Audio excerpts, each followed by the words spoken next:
Hello, dear friend, and welcome to this evening's restful journey through shadow and candlelight, where mysteries unfold like petals in moonlight, and the mind finds peace in the gentle rhythm of investigation and discovery. Tonight, we travel together to Victorian London on a winter's evening, where snow falls softly upon cobblestones and gaslight flickers against frost-covered window panes, casting patterns of amber warmth into the gathering darkness. This story has been crafted especially for you, to help your thoughts slow and settle, to guide your breathing into the calm cadence of falling snow, and to carry you peacefully towards sleep, while your imagination wanders through a world of intrigue, warmth, and wonder. Perhaps you've had a long day, filled with the countless small tensions that accumulate like dust upon the shoulders. And now you seek refuge in narrative and atmosphere, in the comfort of familiar characters, navigating extraordinary circumstances with wisdom and grace. Wherever you are listening tonight, whether nestled beneath blankets in a quiet bedroom, settled into a favorite chair as evening deepens around you, or wherever else you found your moment of peace, know that this time is yours, sacred and uninterrupted, dedicated entirely to rest and restoration. Before we fully begin, take a moment to acknowledge where you are in this world tonight. Perhaps you're listening from a distant country where snow falls even now, or perhaps from somewhere warm where winter exists only in imagination and stories like this one. Whatever your location, you are welcomed here into this shared space of quietude and mystery. Now, settle in, get comfortable, and breathe with me as we begin. The winter of 1895 descended upon London with particular severity, transforming the great sprawling metropolis into something resembling an illustration from a children's storybook. All softened edges and muffled sounds, the usual cacophony of commerce, and carriages subdued beneath layers of pristine whiteness that fell continuously from heavy clouds the colour of old pewter. The Thames moved sluggishly between its banks, chunks of ice gathering at the edges, spinning slowly in the current, like thoughts circling before sleep. Throughout the city, lamplighters made their rounds earlier each evening, their poles touching flame to gas with practiced efficiency, creating islands of golden warmth in the gathering darkness that seemed to arrive earlier with each passing December day. At 221B Baker Street, the sitting room glowed with particular coziness against the winter night pressing against its windows. The fireplace crackled with a substantial blaze, logs of oak and cherry sending sparks dancing upward into the chimney, while radiating waves of comforting warmth outward into the cluttered, familiar space. The wallpaper, patterned with subtle burgundy florals against cream, seemed to absorb and reflect the firelight in turns, creating an effect of gentle movement, even in stillness, as though the room itself breathed slowly in contentment. I had positioned myself in my customary armchair, the leather worn smooth by countless evenings, precisely like this one, its surface warm against my back and shoulders. In my lap rested the evening edition of the Times, though I confess my attention wandered more often to the window than to the printed columns before me. Outside, snow continued its eternal descent, each flake visible briefly as it passed through the glow cast by our window, before disappearing into the general whiteness below. The street had grown quiet, most sensible Londoners having retreated indoors hours ago, leaving the world to the snow and wind, and the occasional hardy soul hurrying homeward with collar raised and head bowed against the elements.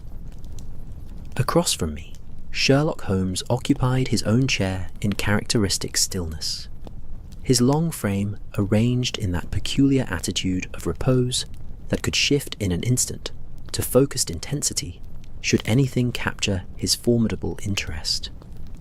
For now, however, he appeared lost in contemplation, his grey eyes reflecting the firelight as he stared into the flames, one hand resting on the chair's arm, while the other held loosely to his pipe, from which thin curls of tobacco smoke rose lazily toward the ceiling, adding their sweet, earthy fragrance to the room's atmosphere of comfort and safety.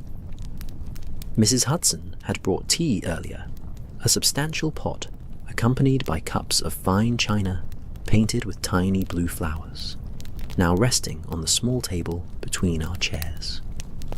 The tea had been poured, sipped, and had begun to cool, but its presence remained comforting even so, the steam that had risen from it earlier having added a gentle moisture to the dry warmth generated by the fire.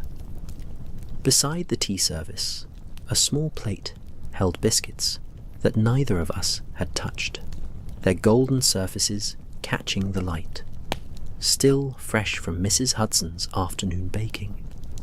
The clock on the mantelpiece, an ornate thing of brass and dark wood that Holmes had acquired under circumstances he had never fully explained, ticked with metronomic reliability, marking the passage of moments with a sound so regular and familiar it had long ago ceased to be noticed consciously, instead becoming part of the room's essential character, like the creak of the floorboards, or the particular way the wind whistled around the corner of the building.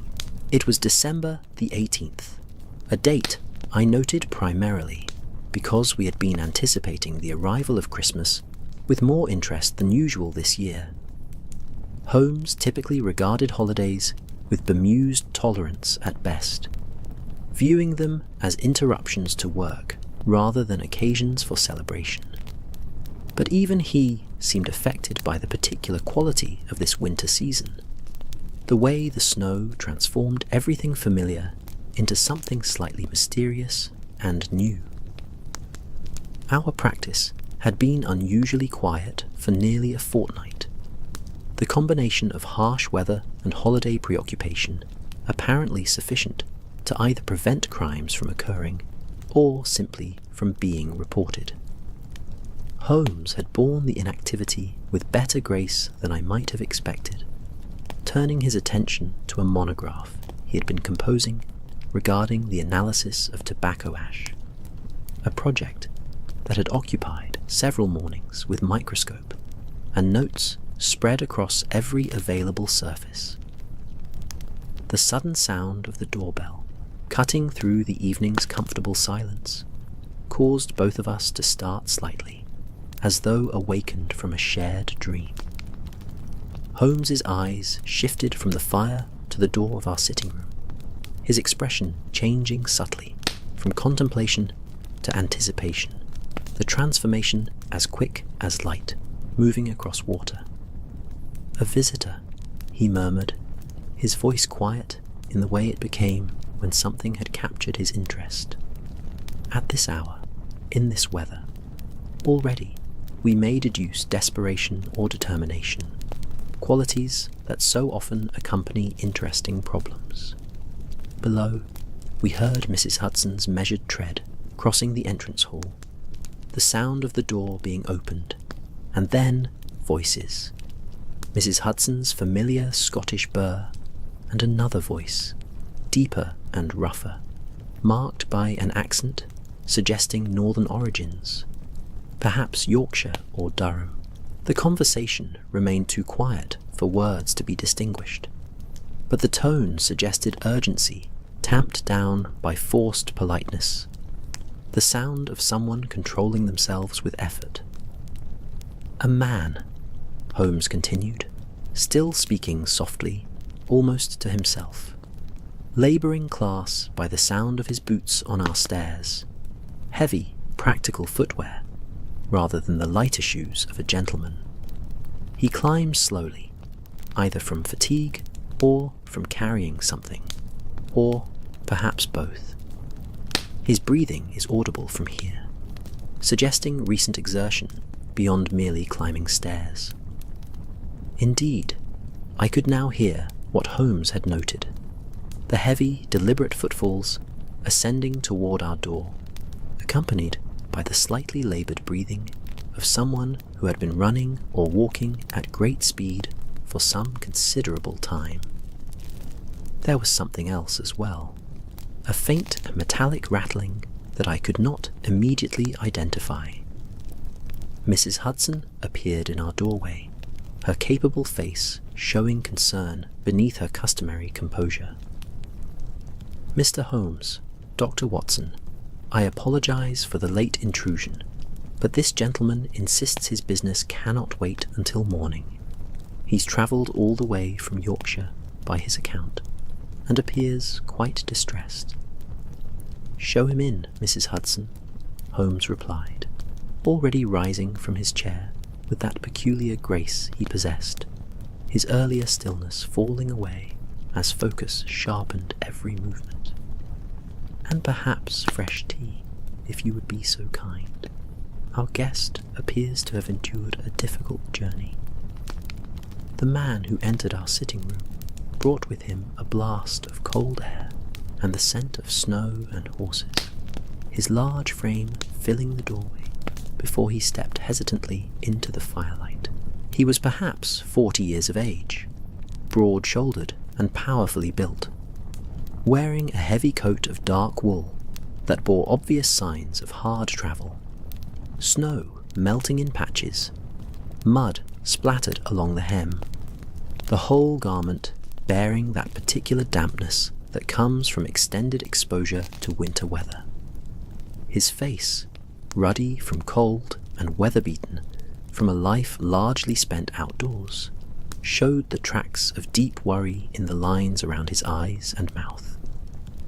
In his large, work-roughened hands, he clutched a cloth cap, worrying it continuously as he stood uncertain on our carpet, his eyes moving from Holmes to myself and back again.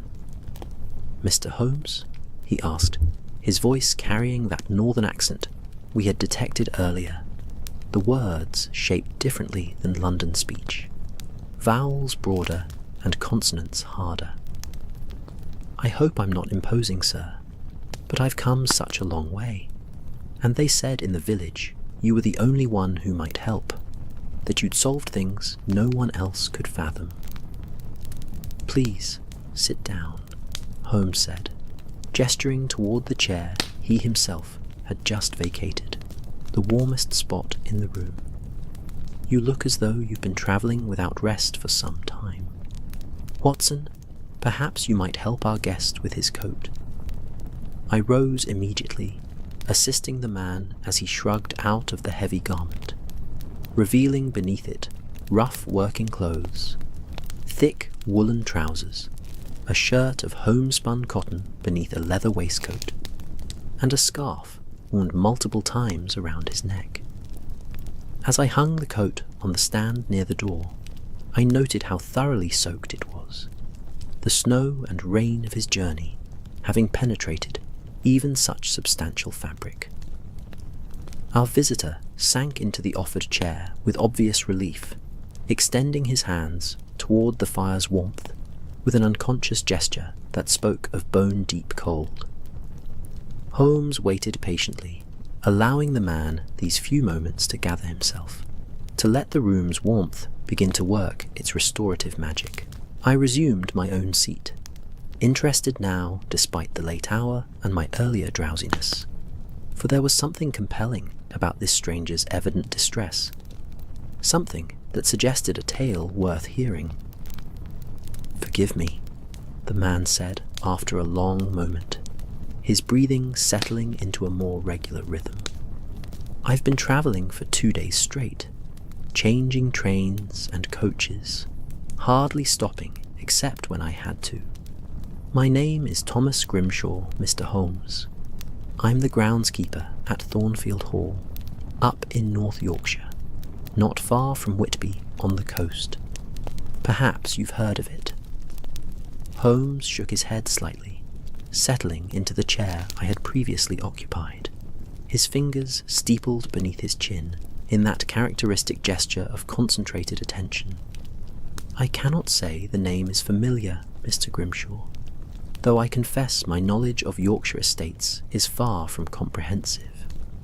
Please continue. What brings you so urgently to London in such weather?" Mrs. Hudson returned with fresh tea, and I took it upon myself to pour for our guest, adding generous sugar without asking, judging that he needed the quick energy it would provide. Grimshaw accepted the cup gratefully, wrapping both hands around it as though drawing warmth directly into his core.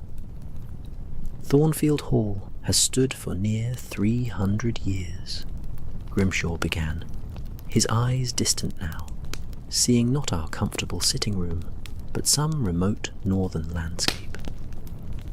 Built by the Thornfield family back in the 1600s, added onto over the generations until it became quite the grand place. Though isolated, you understand. The nearest village is Thornwick, 5 miles down the valley, and beyond that, it's moors and cliffs and the North Sea. Beautiful country, Mr. Holmes, but harsh, especially in winter." He paused to sip the tea, the cup trembling slightly in his hands, whether from fatigue or emotion, I could not determine. "The current Lord Edmund Thornfield, is a gentleman in his 60s, a scholar more than anything else. Spends most of his time in the library, studying old books and manuscripts, researching the history of the area. His particular interest is in Norse settlements, you see. Thornwick and the surrounding region were heavily settled by Vikings back in the 9th and 10th centuries, and Lord Edmund has made it his life's work to document their influence, their legends, their artifacts." Holmes leaned forward slightly, interest evident in his posture. "A noble scholarly pursuit, but I presume you have not travelled 2 days through snow and winter darkness to tell me about historical research." "No, sir," Grimshaw replied, his voice dropping lower, taking on a quality of troubled confusion. "It's what's been happening at the Hall these past 3 weeks. Strange occurrences, Mr. Holmes. Things that have the entire household frightened, that have driven away half the staff, and that have left Lord Edmund himself convinced we're dealing with something beyond natural explanation." The fire crackled suddenly, sending up a shower of sparks that briefly illuminated the room more brightly before subsiding. Outside, the wind had picked up, rattling the windows gently, a sound like fingers tapping at glass requesting entry.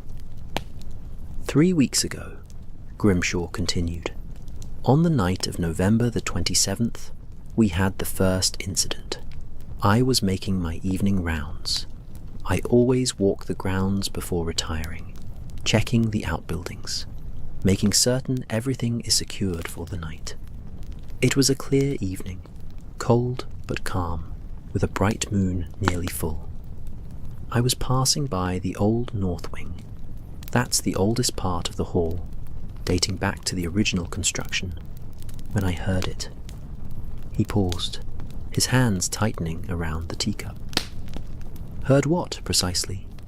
Holmes prompted gently. "Singing, Mr. Holmes. Deep singing, like a choir of men's voices, all in unison, but singing in no language I recognized. The words were strange, harsh-sounding, with lots of hard consonants and rolling sounds. It seemed to come from everywhere and nowhere at once, echoing across the grounds. And there was something about it that made my blood run cold, something old and powerful and—" he struggled for the word, "hungry." I found myself leaning forward as well now, caught by the man's evident sincerity and the vivid picture his words created. Holmes remained outwardly calm, but I knew him well enough to recognize the intense focus in his eyes. The singing lasted perhaps 2 minutes, Grimshaw continued, then stopped as suddenly as it had begun, cutting off mid-phrase as though someone had slammed shut a door. I looked everywhere, Mr. Holmes, searched the entire area with my lantern, but found no one, no footprints in the frost, no sign anyone had been there at all. I reported it to Lord Edmund the next morning, and he grew very pale, very serious. He went immediately to his library and spent the entire day among his books, reading things he wouldn't share with us. Mrs. Hudson's clock ticked steadily onward, marking the progression of moments as Grimshaw's tale unfolded, each detail adding weight to the atmosphere of mystery that now filled our sitting room as thoroughly as the tobacco smoke that drifted in lazy patterns through the firelit air. That was only the beginning, our visitor said, his voice taking on an even more troubled quality. 3 days later, we found the first carving. It appeared overnight on the old oak tree that stands in the center of the front courtyard. An enormous tree, must be 400 years old, thick around as a small room. Someone had carved a symbol into the bark, a strange design about 2 feet across. It looked like... He struggled to describe it, his hands making shapes in the air, like a circle with lines radiating outward. But the lines were made of smaller symbols, characters like runes, I suppose, though I'm no expert. And the odd thing was, the carving looked old, Mr. Holmes. The exposed wood wasn't fresh and white, like a new cut would be, but darkened, weathered, as though it had been there for years, decades even. Fascinating, Holmes murmured. And you are certain this carving was not present before? Absolutely certain, sir. I walk past that tree twice a day, every day, have done for 15 years. I know every knot and branch. That symbol appeared overnight. Impossible though that seems. Nothing is impossible, Mr. Grimshaw, Holmes replied quietly. Merely improbable, until evidence suggests otherwise. Please, continue. Grimshaw set down his teacup, his hands now free to gesture as his agitation grew with the telling of his tale. After that, things escalated. More carvings appeared, on the stones of the hall itself, on the doors of the outbuildings, even on the church in Thornwick village. Always the same type of symbols, those rune-like characters arranged in circular patterns, always appearing overnight, always looking impossibly old despite being certainly new. He leaned forward, his voice dropping to nearly a whisper, as though afraid of being overheard despite the privacy of our rooms. And then the livestock began to disappear. First, 3 sheep from the home pasture, gone without a trace. No blood, no wool, no signs of struggle or predation, just empty space where they'd been. Then 2 milk cows.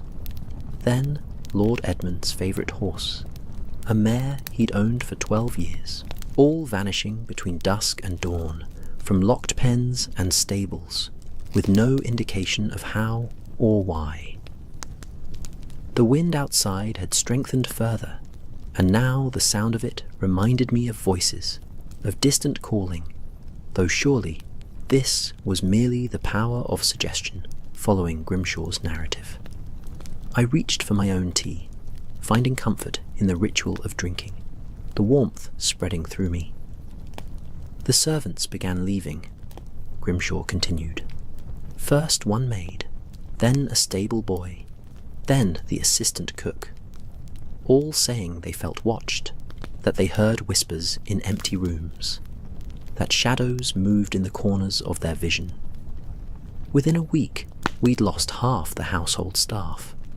Those who remained were frightened, jumping at every sound, crossing themselves constantly.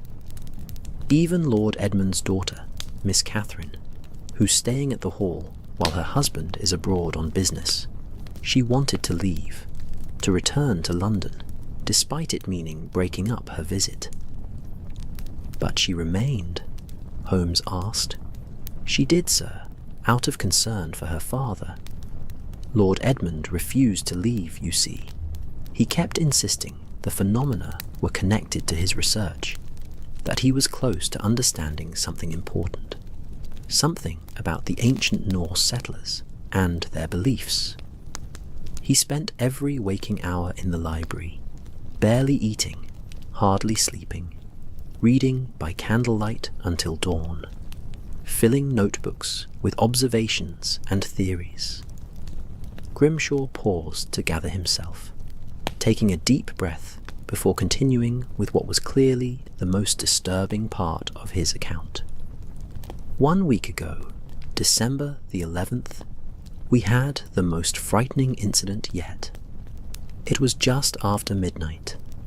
I was awakened by the sound of chanting again, that same deep chorus of men's voices singing in that strange, harsh tongue. But this time, it was closer, much closer. It sounded like it was coming from directly outside my cottage, which is situated about 100 yards from the main hall. His hands had begun to tremble again, and I noticed he gripped the arms of the chair to steady them. I looked out my window, and Mr. Holmes, what I saw, I can hardly credit even now. The grounds between my cottage and the hall were filled with light. Not firelight or lantern light, but a strange blue-white radiance that seemed to come from nowhere and everywhere at once, cold and bright like moonlight, magnified 100-fold. And in that light, I saw... He hesitated, knowing how his words would sound. I saw shapes, Mr. Holmes. Large shapes moving in formation, walking in a circle around something in the center that I couldn't make out. They were enormous, these shapes, easily 8 or 9 feet tall, broader than any normal man. They moved slowly, deliberately, in time with the chanting, and the ground itself seemed to shake with each step. Holmes's expression remained carefully neutral, but I could sense his mind working rapidly, analyzing, categorizing, seeking rational explanations for phenomena that sounded increasingly supernatural in nature. "I must confess, sir," Grimshaw said, "I was too frightened to investigate directly. I'm not proud of it, but I remained at my window, watching until the light faded and the chanting stopped, perhaps 10 minutes later. In the morning, I went to examine the area. The grass was flattened in a great circle, about 50 feet across, and in the center, he swallowed hard. In the center was a stone that hadn't been there before. A massive stone, must weigh several tons. Rough-hewn granite covered in more of those carved symbols, standing upright like a monument, impossible though it is. The clock struck 11, its chimes soft but clear, marking the lateness of the hour. None of us moved to acknowledge it, held as we were in the grip of Grimshaw's extraordinary narrative. Lord Edmund was beside himself when he saw it, our visitor continued. He ran to examine the stone, traced the carvings with his fingers, spoke rapid fire about Norse terminology and ancient practices I couldn't follow. But he was also clearly afraid, Mr. Holmes, perhaps for the first time. He kept muttering something about the frost giant, about warnings in the sagas, about the price of forbidden knowledge. "And this prompted him to send you to me?" Holmes asked. "Not exactly, sir. Lord Edmund is still convinced he can solve this mystery himself, that it's connected to his research in ways only he can understand.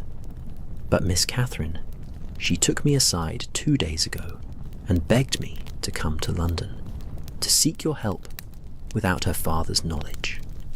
She's terrified something will happen to him, that he's become obsessed to the point of endangering himself. She gave me money for the journey and made me promise to bring you back if you were willing to come." Grimshaw reached into his waistcoat pocket and withdrew a small object wrapped in cloth, which he offered to Holmes with an unsteady hand. "She also gave me this, said you should examine it, that it was found in the library the morning after the stone appeared." Holmes unwrapped the cloth carefully, revealing an object that caught the firelight with a metallic gleam. It was a brooch or medallion of some kind, roughly circular, perhaps 3 inches in diameter, made of what appeared to be silver, gone dark with age. The surface was covered with the same type of runic inscriptions Grimshaw had described, but there was more. The design included stylized figures, clearly human or humanoid, but rendered with the simplified lines of ancient art. The detective carried the object to the lamp on his desk, examining it closely with the magnifying lens he kept there for such purposes. Long moments passed in silence, broken only by the fire's crackle and the wind's whisper against the windows. I rose to join him, looking over his shoulder at the mysterious artifact. "Remarkable," Holmes murmured, his voice carrying that particular note of intense intellectual engagement that indicated a problem worthy of his abilities. "The workmanship suggests genuine antiquity, Watson. See here, the way the silver has oxidized in the deeper grooves, the wear patterns consistent with centuries of handling. These inscriptions appear to be Elder Futhark, the oldest form of a runic alphabet, used primarily between the 2nd and 8th centuries.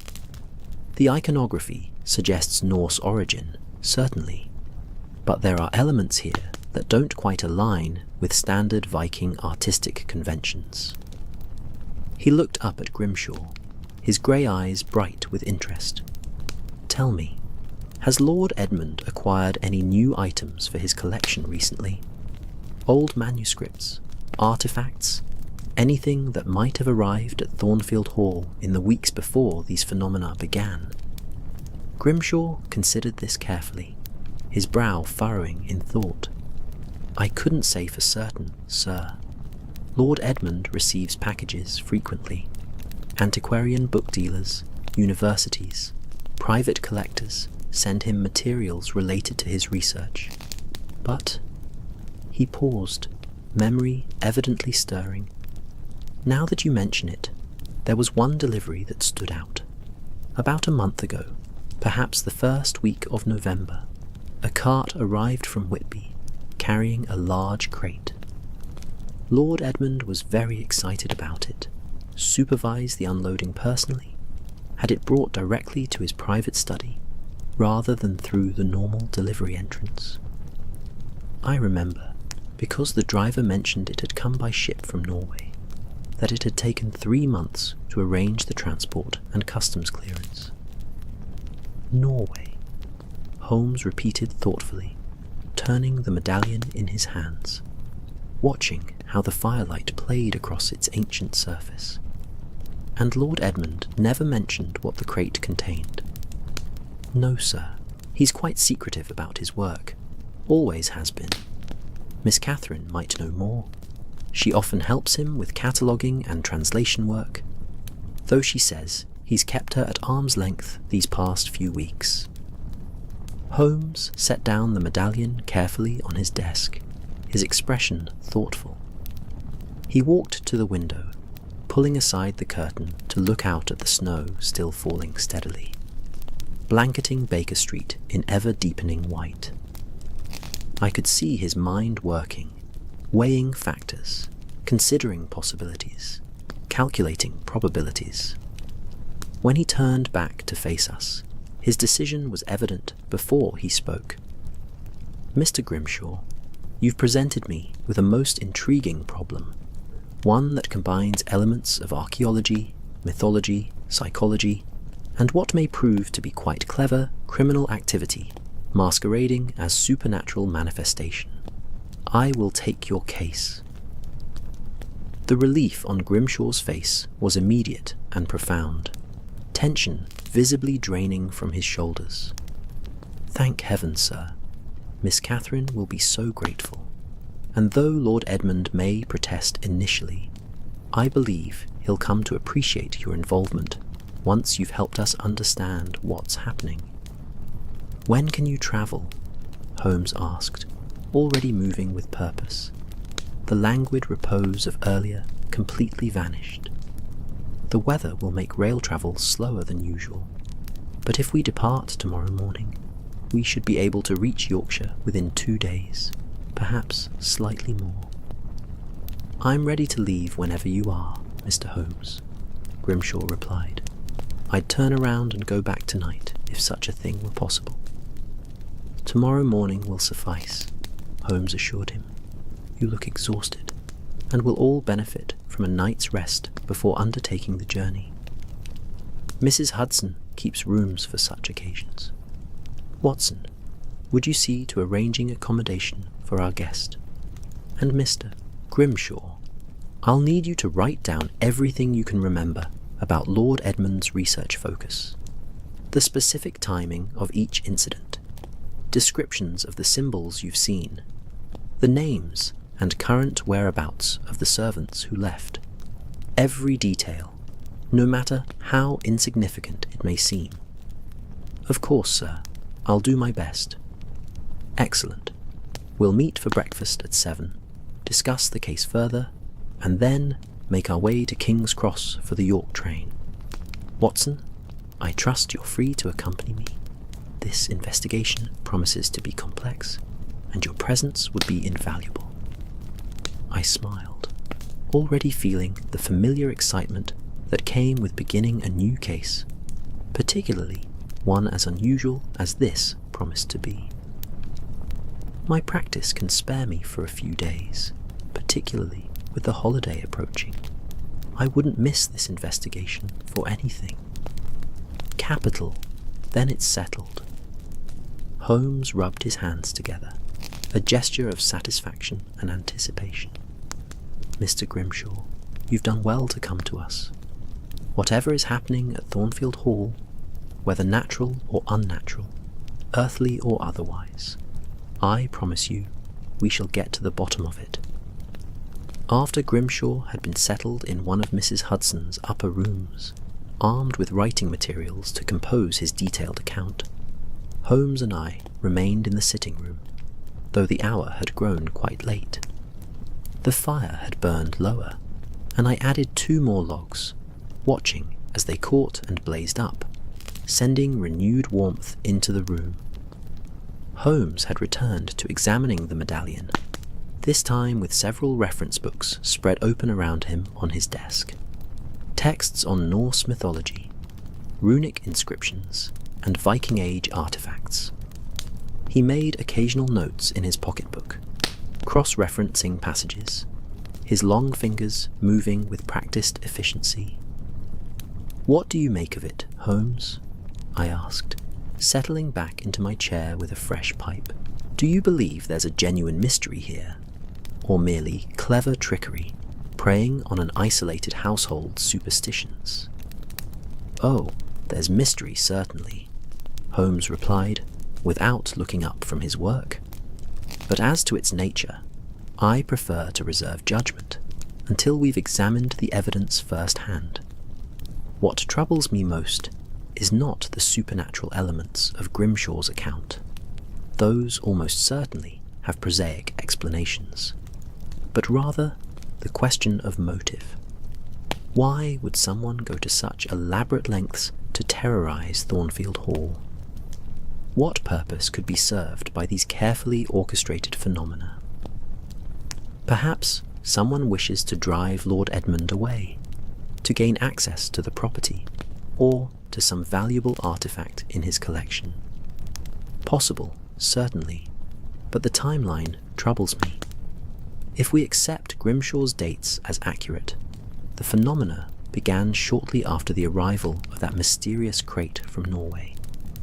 That suggests a connection too direct to be coincidental. Yet what could a legitimate antiquarian acquisition have to do with harassment and theft? He finally looked up, his eyes meeting mine across the firelit room. There's another element that concerns me deeply, Watson. The deteriorating mental state Grimshaw described in Lord Edmund. This obsessive immersion in research, the refusal to leave despite danger to himself and his household, the cryptic references to forbidden knowledge and prices to be paid. These suggest either a mind under extreme stress, approaching breakdown, or...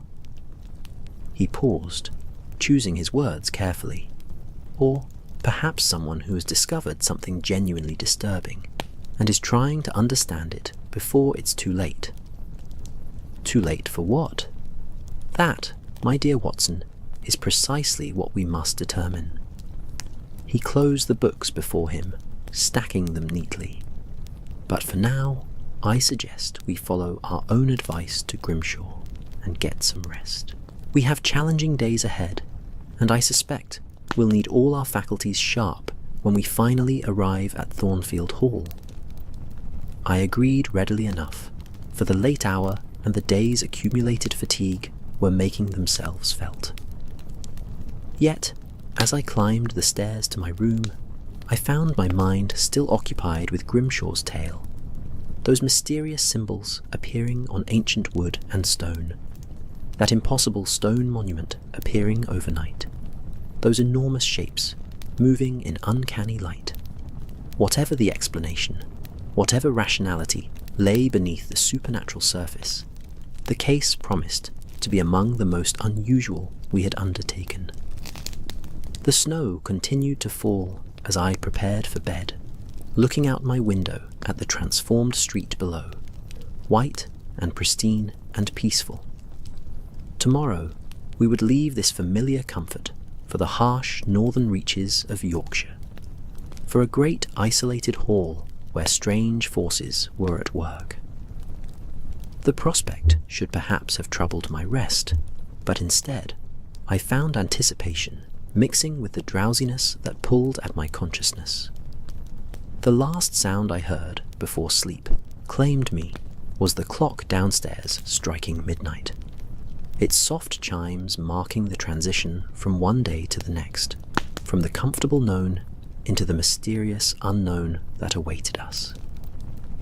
Morning arrived with that particular quality of muffled quiet that heavy snow brings to a city, as though London itself had decided to whisper rather than shout, to tread softly rather than stomp through its usual business.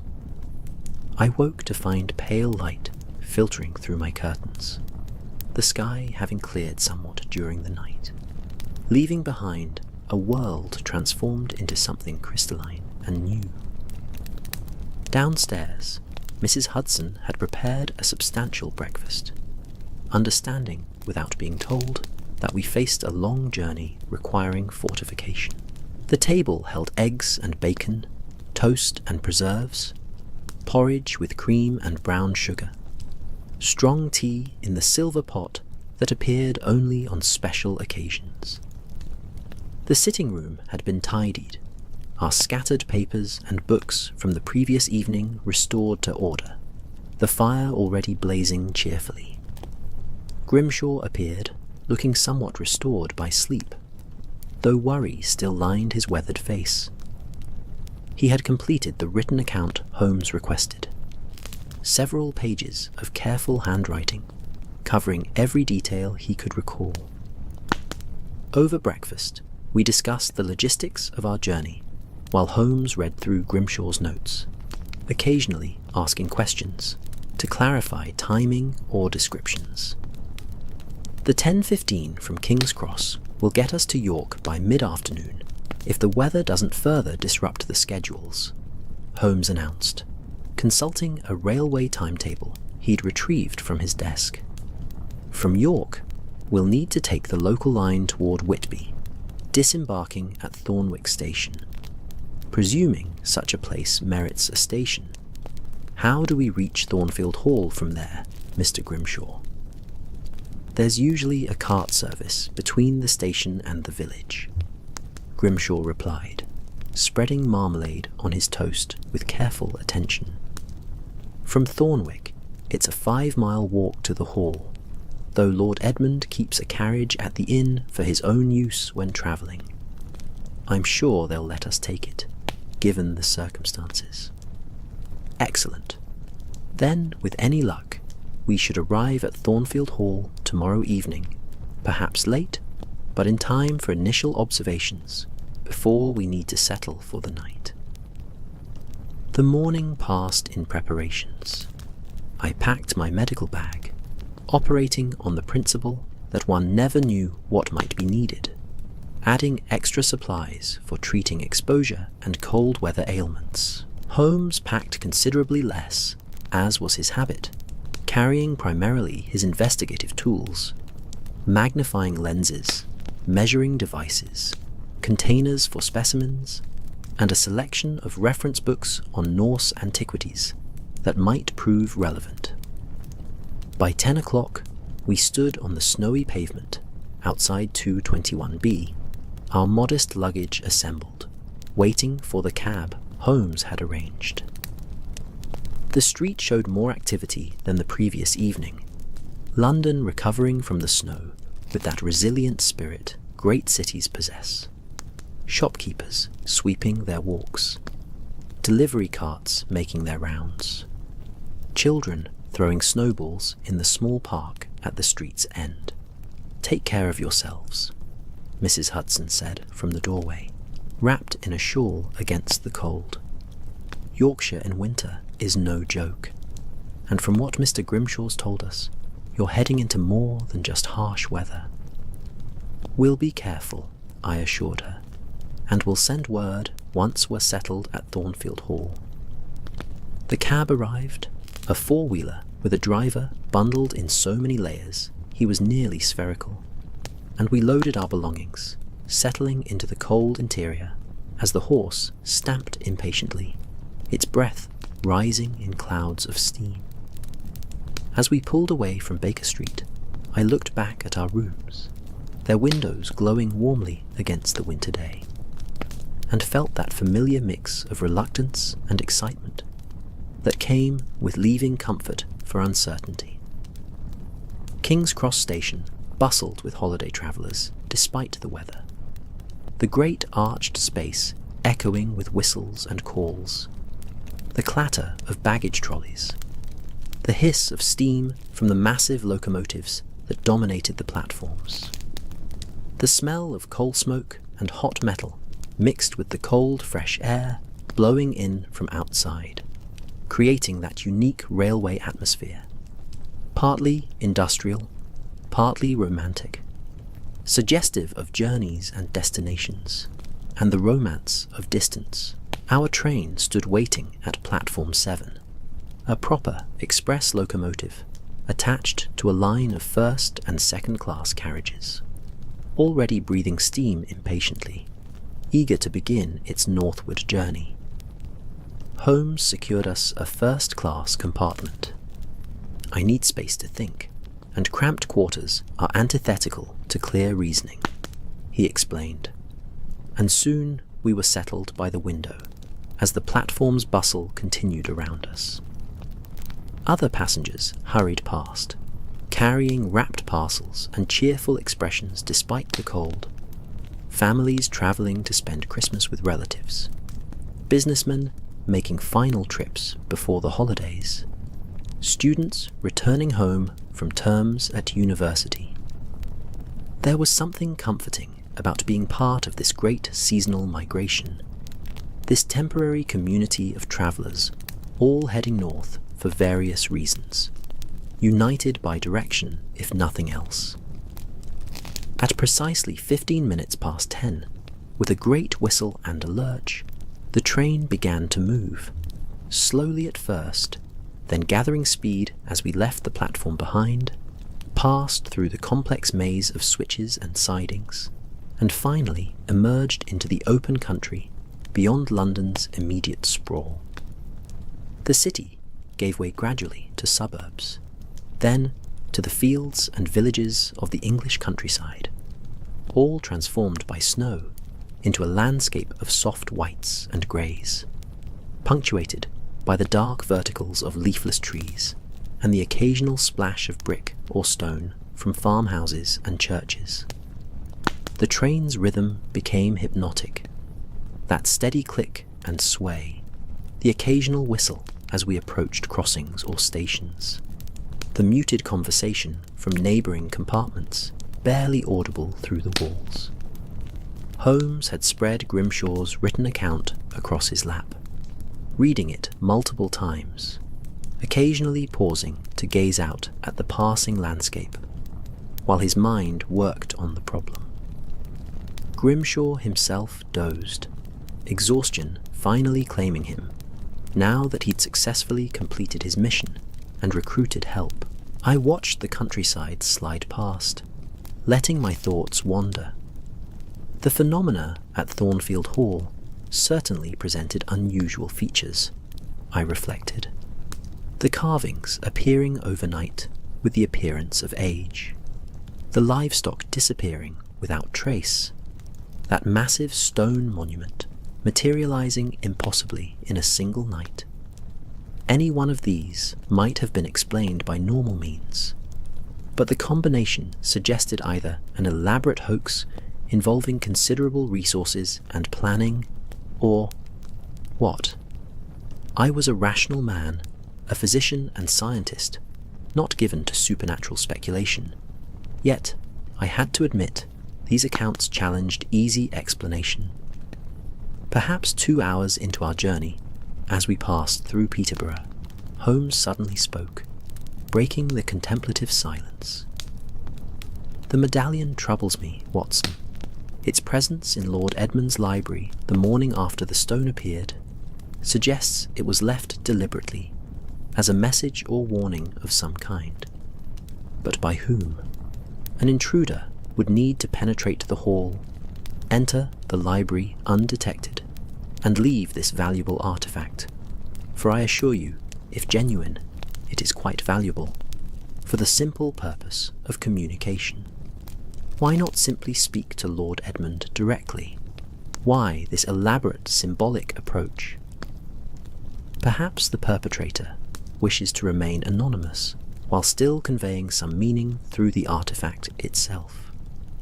Precisely my thought, which suggests the meaning is encoded in the medallion's iconography or inscriptions. Unfortunately, while I can identify the runic alphabet as Elder Futhark, my knowledge of Old Norse is insufficient to provide proper translation. We'll need to rely on Lord Edmund's expertise, assuming he's willing to share it. You think he might not be? Grimshaw's account suggests a man becoming increasingly secretive and obsessed, who may view outside investigation as interference rather than assistance. We shall need to proceed with considerable delicacy. The train stopped at several stations along the route: Grantham, Newark, Doncaster, each time taking on more passengers, many of them clearly travelling for the holiday, their parcels and cheerful voices adding to the seasonal atmosphere. At Doncaster, we disembarked briefly to stretch our legs and acquire food from the station restaurant, hot meat pies and tea that we carried back to our compartment, eating as the journey continued. The landscape became gradually more dramatic as we progressed north, the gentle rolling countryside giving way to steeper hills, bare moors visible in the distance, stone walls replacing hedgerows as field boundaries. The snow lay thicker here, less disturbed by traffic, creating vast white expanses broken by the dark lines of walls and streams. There was a harsh beauty to this land, a quality of endurance in the face of difficult conditions, everything stripped to essentials by wind and weather. Grimshaw woke as we approached York, rubbing his eyes and peering out at the familiar landscape with an expression mixing relief at nearing home with apprehension about what we would find there. "It's not much farther now," he said, pointing to landmarks invisible to our unfamiliar eyes. "Once we pass York and take the Whitby line, it's perhaps 2 more hours to Thornwick. We'll be there by dark, certainly, though likely not much before." York Station presented another pause in our journey, a grand Victorian structure of iron and glass, bustling with activity. We had nearly an hour before our connecting train, which Holmes used to send telegrams, one to Thornfield Hall announcing our impending arrival, another to his network of contacts requesting any information about recent antiquarian acquisitions from Scandinavia. The Whitby line train was smaller, older, more rustic than the express we'd travelled on, a local service that stopped at every tiny station and halt, serving villages scattered across the increasingly remote countryside. Our fellow passengers were now mostly locals, farmers and merchants, housewives returning from market days, their Yorkshire accents thick and musical to my London-trained ear. The afternoon light was already fading as we climbed into the eastern hills, the sun obscured behind heavy clouds that promised more snow.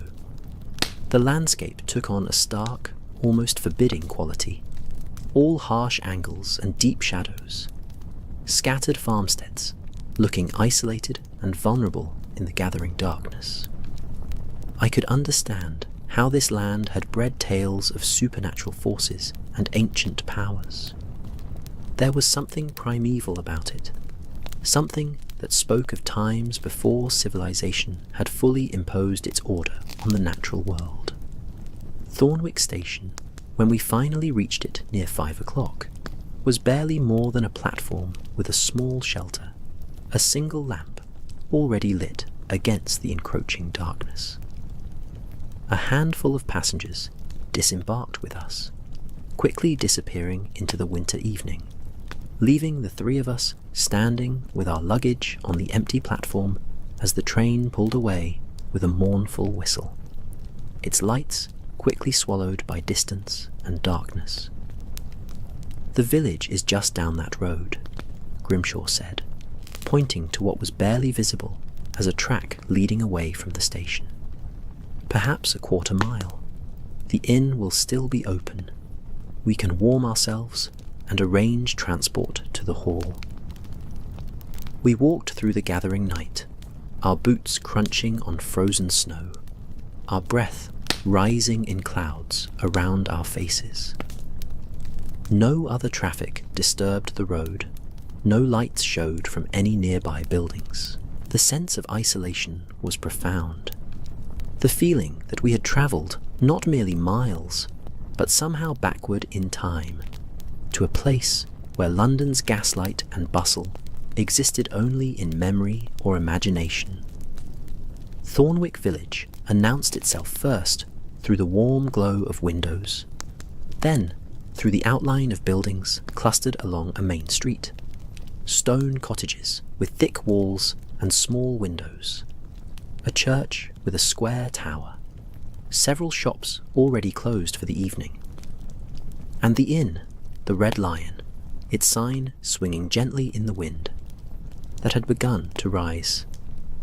The inn's interior was blessedly warm, a large fireplace dominating the common room, low-beamed ceiling holding the warmth and the smell of cooking food and ale. Several local men occupied the tables nearest the fire, their conversation stopping abruptly when we entered, all eyes turning to regard the strangers with that peculiar mix of curiosity and reserve that rural communities often show to outsiders. The innkeeper, a broad, capable-looking woman in her 50s, approached with a professional smile that didn't quite reach her worried eyes. "Gentlemen, welcome to Thornwick. You'll be the party from London that Mr. Grimshaw went to fetch, I'm guessing." "Indeed," Holmes replied. "I am Sherlock Holmes. This is my colleague, Dr. Watson. I trust our telegram arrived from York." "It did, sir, though I'll confess it caused quite a stir. Everyone's been on edge about the goings-on at the Hall, and knowing they've sent to London for help has only increased the nervousness." She lowered her voice, glancing back at the watching locals. "Perhaps we should speak more privately. My office is just through here." She led us to a small room behind the bar, comfortable despite its size, with a desk covered in account books and a small hearth where a coal fire burned. Once the door was closed, her professional demeanour cracked slightly, revealing genuine concern. "Mr. Holmes, I'm Sarah Blackwood, and I'll be straight with you. There's something very wrong at Thornfield Hall, and it's affecting the whole area. People are frightened, talking about old legends and curses, refusing to go near the hall after dark. We've had families leave the village entirely, claiming they won't stay in a place where the old powers are awakening." She wrapped her arms around herself, despite the room's warmth. "I'm a practical woman, sir, not given to superstition, but I'll admit, even I've been troubled by what I've heard and seen." "What have you seen, Mrs. Blackwood?" Holmes asked gently. She hesitated, clearly struggling with how to express something that defied easy description. "Lights at night, over toward the hall. Not regular lights, but strange coloured glows in the sky. Blue and green like the northern lights, but different somehow, more concentrated, and sounds carrying on the wind, chanting or singing in words that don't belong to any Christian tongue. And once..." She paused, her voice dropping to nearly a whisper. "Once, about a week ago, I was standing outside late at night, checking that the outbuildings were secured, and I saw something moving across the moors between here and the hall. Shapes, sir. Large, dark shapes against the snow, moving in a line like soldiers marching. But they were too big to be men, much too big, and they moved wrong, with a stride too long and too slow. The small room seemed to have grown colder, despite the fire's warmth, as though her words had let in a draught from somewhere beyond normal space. "Has anyone investigated these phenomena directly?" Holmes asked. "The constable, perhaps, or other men from the village?" Mrs. Blackwood shook her head. "Our constable, John Harper, rode up to the hall 3 days ago after receiving complaints. He came back white as a sheet, wouldn't say what he'd seen, but he's made it clear he won't go back. As for others, no one's willing, Mr. Holmes. The fear runs too deep." "Fear based on what, specifically? You mentioned old legends and powers awakening. What legends?" She moved to her desk, opened a drawer, and withdrew a small book, its cover worn leather, its pages clearly old.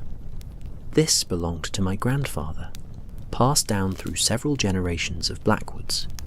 It's a collection of local tales, some written down in the 1700s, others older still, preserved through oral tradition. There's a story in here about the frost giant, Thryma, one of the Norse Jotun, the giant adversaries of the gods." She opened the book to a marked page, handing it to Holmes. "According to the legend, when the Norse settled this area more than 1,000 years ago, they brought with them certain practices, certain rituals, designed to honor or appease the old powers they believed controlled the land and seasons. One such power was Thryma, the giant of winter and darkness, who demanded tribute in exchange for allowing spring to return. The rituals were complex, involving sacrifices of livestock, the erection of runestones, and ceremonies held at the winter solstice. Holmes read from the page, his brow furrowing with concentration. And should the ancient covenants be broken, should the proper observances be neglected, or the sacred places be disturbed, Thrimmer would wake from his icy slumber beneath the northern hills, gathering his strength until he might walk once more among men, bringing with him the endless winter that knows no spring. Rather dire. The old people took it seriously, Mrs. Blackwood continued. They maintained certain traditions, never built on certain sites, left offerings at the old stones that mark the boundaries. But in recent generations, as Christianity became dominant and education spread, these practices were abandoned as superstition. Most of the old stones have been removed or forgotten. The sacred groves were cut down. The old ways were dismissed as pagan foolishness. Until Lord Edmund began his research, Holmes said thoughtfully. Exactly, sir. Lord Edmund has spent years excavating sites, removing artifacts, translating old texts that perhaps were meant to remain mysterious. And now, she gestured helplessly, now it seems the legends weren't mere superstition after all. Before Holmes could respond, a sound echoed through the night outside. Distant, but unmistakable. That same deep, rhythmic chanting Grimshaw had described, carrying across the winter darkness like a summons or a warning. The effect on Mrs. Blackwood was immediate and profound. She went pale, her hands gripping the edge of her desk for support. In the common room beyond, we heard chairs scraping as the locals stood, anxious voices rising in a babble of concern and fear. Holmes moved quickly to the window, pulling aside the curtain to look out into the night. I joined him, peering past his shoulder at the darkness beyond the village lights. There, in the distance, toward where Thornfield Hall must stand, though it was invisible in the darkness, a glow had appeared. Not the warm yellow of firelight, or the steady white of electric illumination, but a cold blue-white radiance that pulsed slowly, like the breathing of some vast presence, casting the snow-covered landscape into relief, creating long shadows that moved as the light's intensity waxed and waned. Fascinating, Holmes murmured, his voice carrying not fear, but intense scientific interest. Watson, note the regular pattern of the pulses, perhaps one every 3 seconds, and the colour suggests extreme temperature, something burning at the blue end of the spectrum, or possibly electrical discharge of some kind, though I'm aware of no technology capable of producing such an effect at this scale. The chanting continued, a deep, resonant chorus that seemed to bypass the ears entirely, to be felt as much as heard, a vibration in the bones and chest that spoke to some primal part of the human consciousness that predated reason and civilization. We need to go there, Holmes said decisively, turning from the window. Mrs. Blackwood, I require immediate transportation to Thornfield Hall, whatever conveyance you can provide. Mr. Holmes, I strongly advise against travelling there tonight, she protested. Wait until morning, at least, when you can see what you're facing. Whatever is happening now, Holmes replied firmly. Waiting until morning means missing the opportunity to observe these phenomena directly, in the moment they occur. Mr. Grimshaw, are you willing to guide us, or shall we attempt to find our own way? Grimshaw's face showed his internal struggle, fear warring with duty, but he squared his shoulders and nodded. I'll take you, sir. I've walked that road 1,000 times. I can do it in the dark if need be. "I'll drive you myself," Mrs. Blackwood said suddenly, surprising us all. "If you're determined to go, then you'll need someone familiar with the route and the land. And besides," she added with grim humour, "if the world's ending due to ancient powers awakening, I'd rather face it head-on than cowering in my inn, wondering what's happening." Within 10 minutes, we were seated in a sturdy cart pulled by 2 horses that, while clearly nervous, responded well to Mrs. Blackwood's capable handling. We left Thornwick behind, following the snow-covered road that led toward Thornfield Hall, toward that impossible pulsing light, and that resonant chanting that continued to echo across the winter night. The journey took perhaps 20 minutes, though it felt simultaneously longer and shorter, time becoming strange under the influence of the uncanny phenomena ahead. The road climbed gradually, following a valley between steep hills, crossing a stone bridge over a stream frozen solid, passing abandoned farmsteads that loomed like hulking shadows in the darkness. As we drew closer, details became visible in the strange light. The countryside was indeed marked by ancient stones, standing stones, some carved with weathered runes, others plain but positioned in obvious patterns, marking boundaries or pathways according to some long-forgotten system. The light seemed to emanate from all of these stones at once, as though they were responding to some signal, participating in a network of power that spanned the landscape. And then, rounding a final curve, we saw Thornfield Hall itself.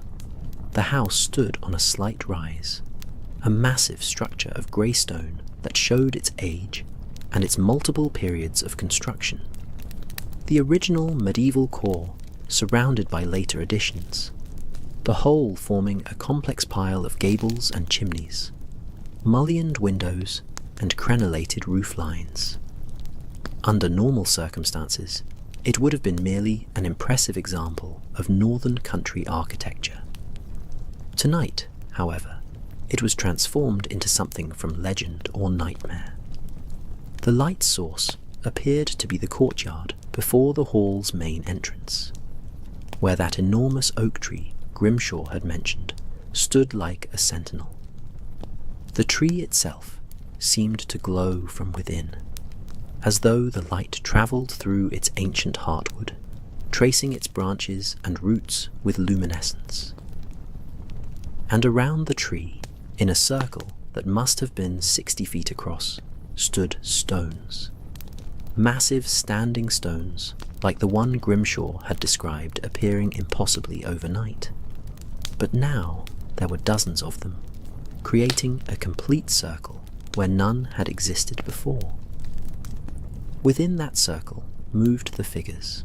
Even through my scientific training and rational worldview, I felt my breath catch at the sight of them. They were massive, these shapes, easily 8 or 9 feet tall as Grimshaw had estimated, perhaps even larger. They moved in a slow, processional circle around the glowing tree, their forms difficult to make out clearly despite the light, as though they existed slightly out of phase with normal reality, their edges blurred and shifting, and most disturbing of all, they appeared to be made of ice. "Dear God," I whispered, the words escaping despite myself. The cart had stopped, Mrs. Blackwood bringing the horses to a halt some 100 yards from this impossible scene, both animals now trembling despite her attempts to soothe them. We sat in stunned silence, watching as the ceremony, for surely that was what this was, continued before us. Holmes was the first to recover, climbing down from the cart with careful movements, never taking his eyes from the spectacle ahead. "Stay here with the horses," he instructed. "Watson, come with me if you're willing, but I understand if you prefer to remain at a safe distance." "Not a chance," I replied, joining him on the ground, my hand unconsciously moving to my coat pocket where my service revolver rested, though what use a firearm would be against whatever these things were, I could not imagine. We approached on foot, moving slowly across the snow-covered ground, and with each step, details became clearer. The figures were indeed ice, or something like ice, crystalline structures in roughly humanoid form, massive and terrible in their alien grandeur. They moved with a strange grace despite their size, their feet leaving deep impressions in the frozen ground, their passage accompanied by sounds like glaciers calving, deep groans and cracks that harmonized with the continuing chant. And now I could see the source of the chanting. Standing on the hall's front steps, barely visible against the building's dark stone, was a human figure, arms raised, voice lifted in that ancient tongue, leading, or perhaps conducting, the ritual unfolding before him. Lord Edmund, Grimshaw said from behind us. He had followed, despite the fear evident in his face and voice. That's Lord Edmund conducting the ceremony. We drew closer still, now within perhaps 30 yards, close enough to feel the cold radiating from the ice giants, a chill that went beyond mere winter weather, that seemed to leach warmth and life from the very air, close enough to see that the ground within the circle had transformed, no longer showing grass or earth, but instead a surface of ice, smooth and clear as glass, reflecting the blue-white light in patterns that hurt the eyes with their complexity, and close enough to see that Lord Edmund, whatever he believed he was doing, was in terrible danger. One of the ice giants had broken from the circling pattern, turning to face the hall's entrance, to face the human who had summoned or awakened it.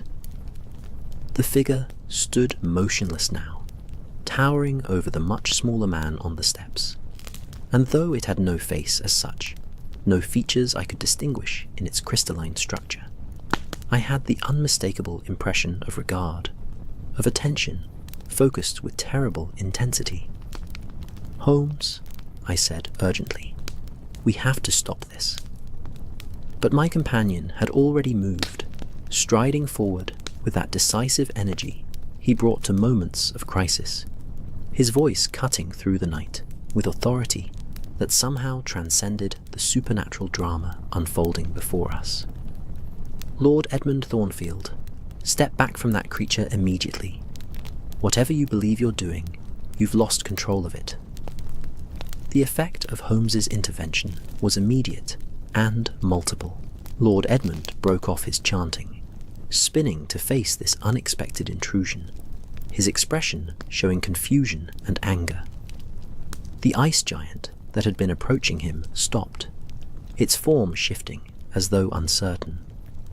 And most dramatically, the other figures in the circle, perhaps a dozen of them, all ceased their movement simultaneously, turning to regard us with that same terrible attention. The chanting stopped.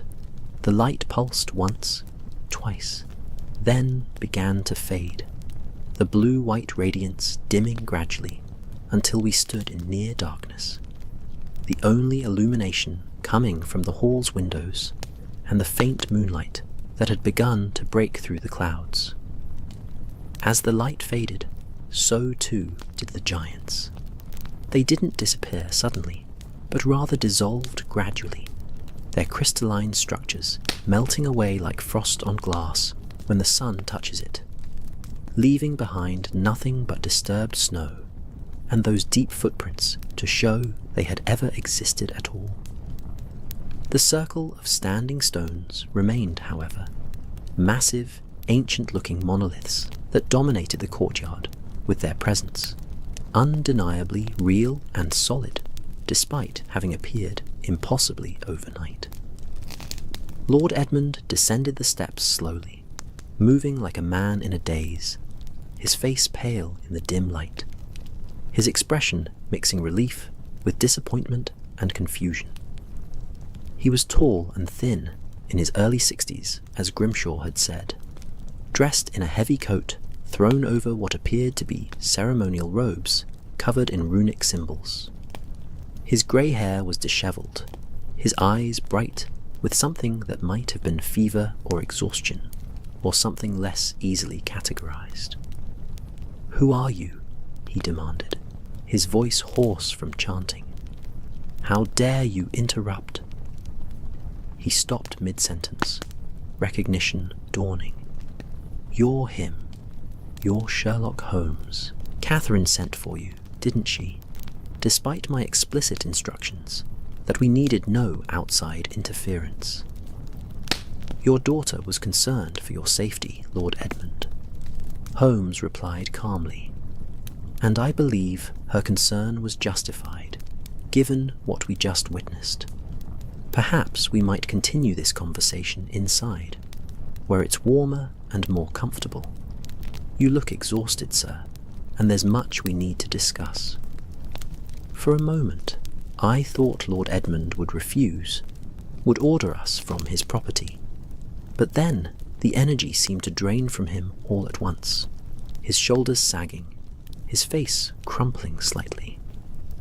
"Yes," he said quietly.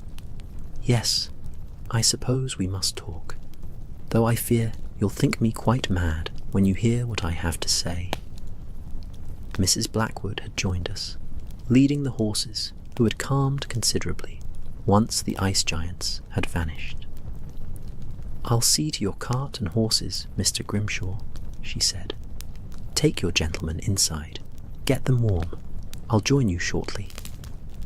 Grimshaw nodded gratefully, then led us toward the hall's entrance, past those impossible standing stones that loomed in the darkness like watchful guardians, or perhaps warnings of dangers not fully understood. The interior of Thornfield Hall was as impressive as its exterior suggested. A great entrance hall with a vaulted ceiling, walls panelled in dark oak, a grand staircase ascending to the upper floors. But there was an atmosphere of neglect and disturbance that went beyond mere age. Papers and books lay scattered across surfaces. Muddy footprints marked the floors, and a general sense of disorder suggested a household where normal routines had broken down under the pressure of extraordinary events. A woman appeared from a doorway to our left, younger than Lord Edmund, perhaps 35, with intelligent eyes and a worried expression. "Father, thank heaven you're safe. I heard the chanting stop and feared—" She broke off, seeing our group. "Mr. Grimshaw, you've returned, and with help, I see. Miss Catherine Thornfield, may I present Mr. Sherlock Holmes and Dr. Watson," Grimshaw said formally. "They've come from London as you requested." Catherine's relief was palpable and immediate. "Mr. Holmes, thank you so much for coming. I've been at my wit's end, not knowing what to do, watching my father sink deeper into this obsession, seeing our household fall apart around us." She moved to her father's side, taking his arm with gentle firmness. "Father, please, come sit by the fire. You're frozen through." She led us to what was clearly the library, a magnificent room lined floor to ceiling with bookshelves, dominated by a large fireplace where a substantial blaze burned. Comfortable leather chairs were arranged near the fire, and it was into one of these that Lord Edmund sank, accepting a blanket, his daughter wrapped around his shoulders. I took the opportunity to examine him more carefully in the firelight. He showed obvious signs of extended stress and exhaustion. Dark circles beneath his eyes, a tremor in his hands, weight loss suggesting irregular eating, the slight feverishness of someone driving themselves beyond reasonable limits. But beneath the exhaustion, I could see keen intelligence in his eyes, the scholar's habit of analysis and synthesis, even in the midst of crisis. Holmes had moved immediately to examine the room itself, his sharp gaze taking in the details.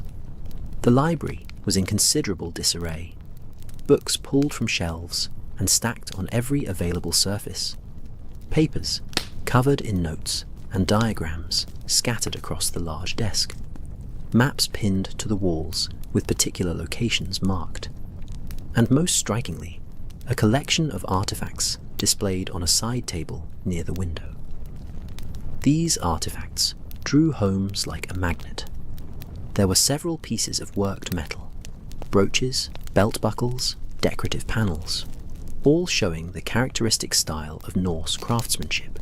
Stone fragments bore carved runes. What appeared to be pages from ancient manuscripts lay protected under glass. And dominating the collection was a large object covered with a cloth, its shape suggesting a book or tome of substantial size. "Lord Edmund," Holmes said, turning from his examination, "I realize you've had a considerable shock, but time may be of the essence. I need you to tell me everything. How your research led to tonight's events, what you believe you've discovered, and most importantly, what you think those creatures we just witnessed actually were." Lord Edmund looked into the fire for a long moment, gathering his thoughts, or perhaps his courage. When he finally spoke, his voice was quiet but steady, the voice of a scholar presenting findings, regardless of how they might be received.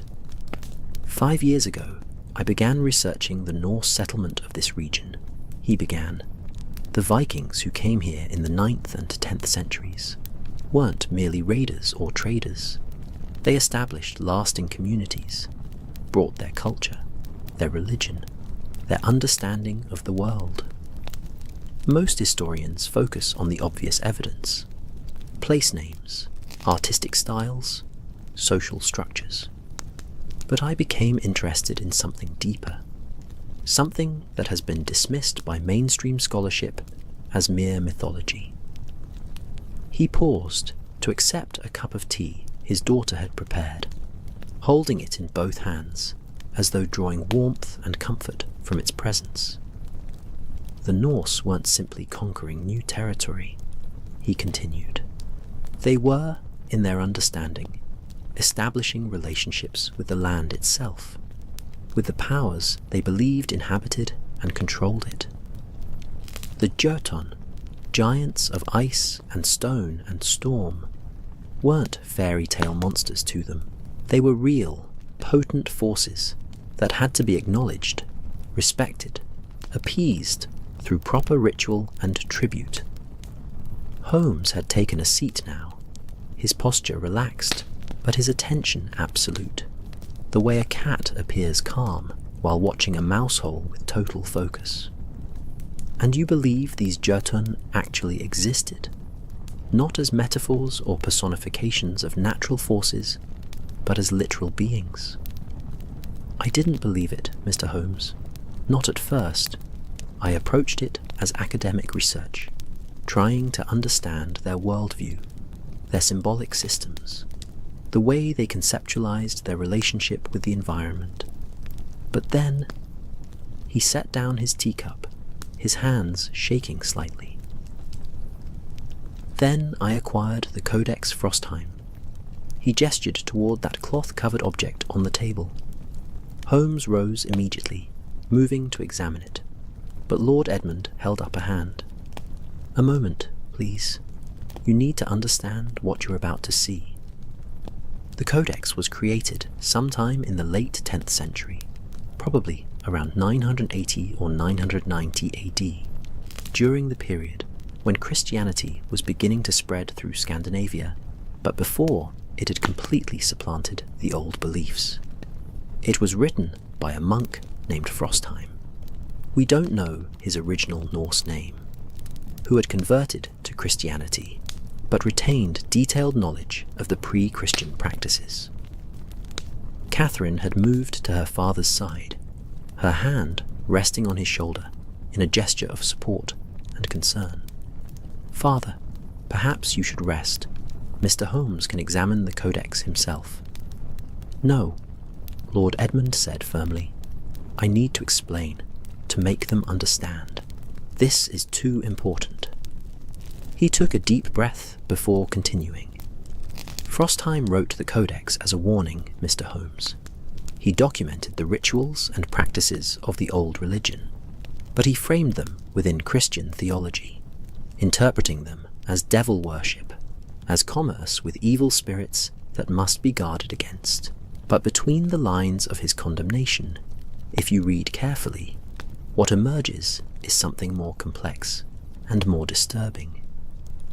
He stood now, moving to the table where the covered object rested, his movements slow and careful, as though approaching something dangerous. Frostheim describes in detail the relationship between his people and the being they called Thryma, the frost giant who ruled the winter months.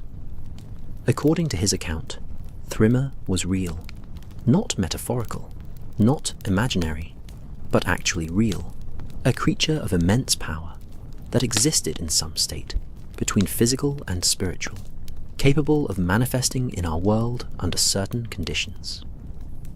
With trembling hands, he removed the cloth, revealing the object beneath. It was a book, certainly, but unlike any book I had seen before. The covers were made of some dark metal, perhaps bronze, covered in intricate designs and runic inscriptions that seemed to shift in the firelight. The pages, visible at the edges, appeared to be vellum or parchment, but oddly translucent, as though not quite solid. The whole object emanated a sense of age and power that was almost palpable, a feeling that made my skin prickle with instinctive unease. Holmes approached it carefully, his expression showing fascination mixed with caution. "May I?" Holmes opened the codex carefully, revealing pages covered in two types of script.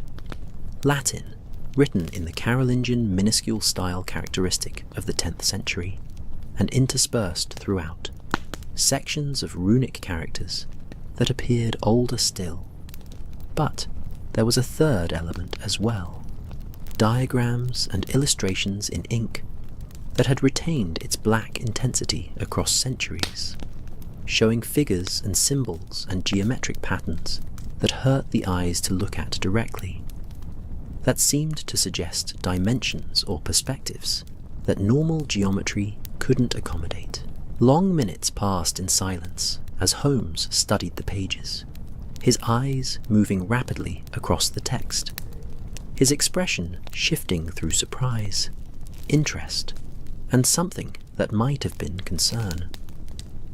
Catherine had guided her father back to his chair, and I stood near the fire, watching this tableau. The great detective absorbed in an ancient text, the exhausted scholar who had perhaps delved too deeply into forbidden knowledge, the concerned daughter trying to hold together a situation spiraling beyond her control. Finally, Holmes looked up, his grey eyes troubled. "Lord Edmund, your Latin is considerably better than mine, but I can make out enough to understand the disturbing nature of this text. Frostheim describes rituals for summoning and binding these Jötun, for establishing covenants with them, for feeding them, I suppose is the most accurate translation, with offerings of livestock and grain, and, in extreme circumstances, human sacrifice," Lord Edmund finished quietly. "Yes, that's what the old religion required in times of greatest need or greatest danger. The offering of life to sustain the life of the community, the bargain struck with powers that existed before humanity and would continue to exist after." The room felt colder suddenly, despite the fire's warmth, as though his words had opened a door to something that brought winter's chill directly into our comfortable space. "And you attempted these rituals," Holmes said, not a question but a statement. "Not the complete rituals, no. I'm not mad, Mr. Holmes, whatever you might think. I attempted only partial reconstructions. Academic exercises meant to test my understanding of the procedures Frostheim described. But," he hesitated, struggling to explain. But something responded. The first time I chanted the opening invocation, just reading the words aloud from the codex, I felt a shift, like reality itself flexing, like something vast and distant turning its attention toward me. Catherine spoke up, her voice strained. "That was when the phenomena began, Mr. Holmes. The very night Father first read from the codex aloud, we had the first incident with the mysterious singing, and it escalated from there, each new ritual attempt bringing stronger manifestations, more physical evidence of something responding to his actions." Holmes had returned to examining the codex, turning pages carefully, stopping occasionally to study particular passages or diagrams. "These illustrations," he said, pointing to one particularly complex design, "they appear to show a specific location, a site prepared for ritual use. And these coordinates..." He traced runic characters with his finger. "If I'm reading them correctly, they describe a place not far from here, perhaps on your estate, Lord Edmund?" The scholar nodded slowly. "The Old Circle, we call it. About a mile northwest of the Hall, up in the hills. It's a site that predates even the Norse settlement, probably Bronze Age originally.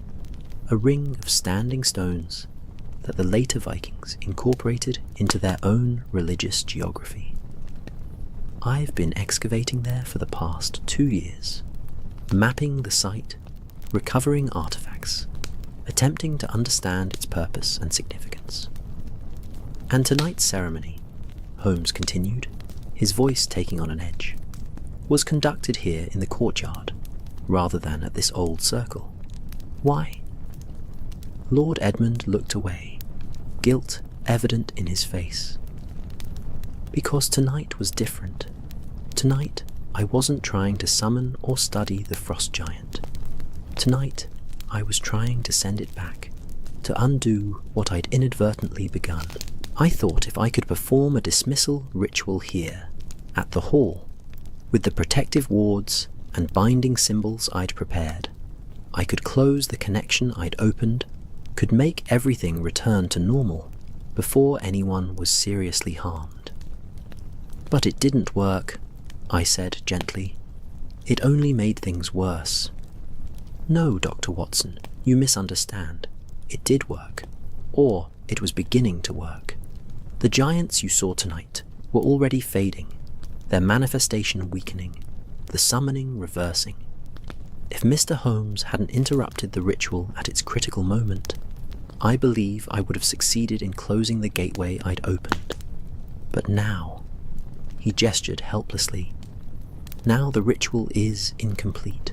The forces I'd partially banished are left in a state of suspension, neither fully here nor fully departed. I've made the situation exponentially worse." Holmes closed the codex carefully, his expression thoughtful. "Lord Edmund, I appreciate your honesty, but I must tell you that I remain deeply skeptical of the supernatural interpretation of these events. What we witnessed tonight was certainly extraordinary, but extraordinary does not mean impossible or beyond rational explanation. Those ice formations were not mere ice formations," Lord Edmund interrupted, passion and exhaustion combining to override normal courtesy. "They were manifestations of Thryma's essence, physical projections of a consciousness that exists primarily in some other state or dimension. The Codex is clear on this.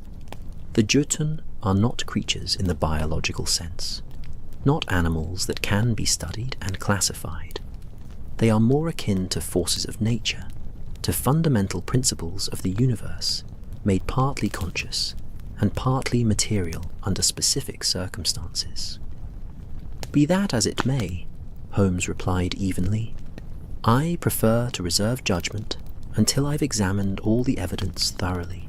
With your permission, I'd like to visit this old circle tomorrow, in daylight, to examine the site and any artifacts you've recovered. I'd also like to conduct a thorough investigation of the courtyard and the standing stones that appeared there. And I need to interview everyone in the household about what they've witnessed and experienced. Lord Edmund looked ready to protest, to insist that only he truly understood the situation and its dangers. But Catherine intervened gently. Father, you need rest. You've been pushing yourself to the point of collapse, studying day and night, attempting increasingly complex rituals, barely eating or sleeping. Let Mr. Holmes investigate. Let him approach this with fresh eyes and scientific method. Perhaps he'll find something you've missed, some perspective you've lost in your deep immersion in the subject. The fight seemed to drain out of the older man, replaced by overwhelming fatigue. Perhaps you're right. Perhaps fresh eyes are exactly what's needed. But Mr. Holmes, he looked directly at the detective, his expression grave. Please understand, I didn't embark on this lightly. I'm not a foolish old man chasing fantasies. The evidence I've accumulated over 5 years of research all points to the same disturbing conclusion. The legends are true.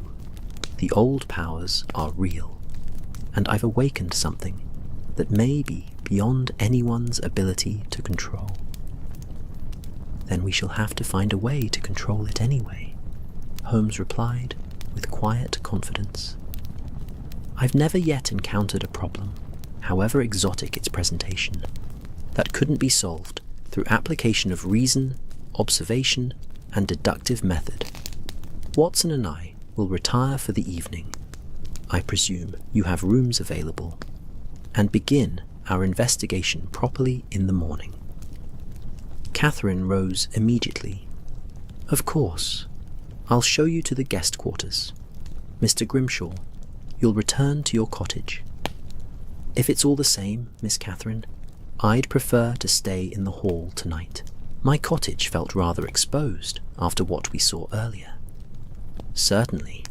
I'll prepare a room for you as well.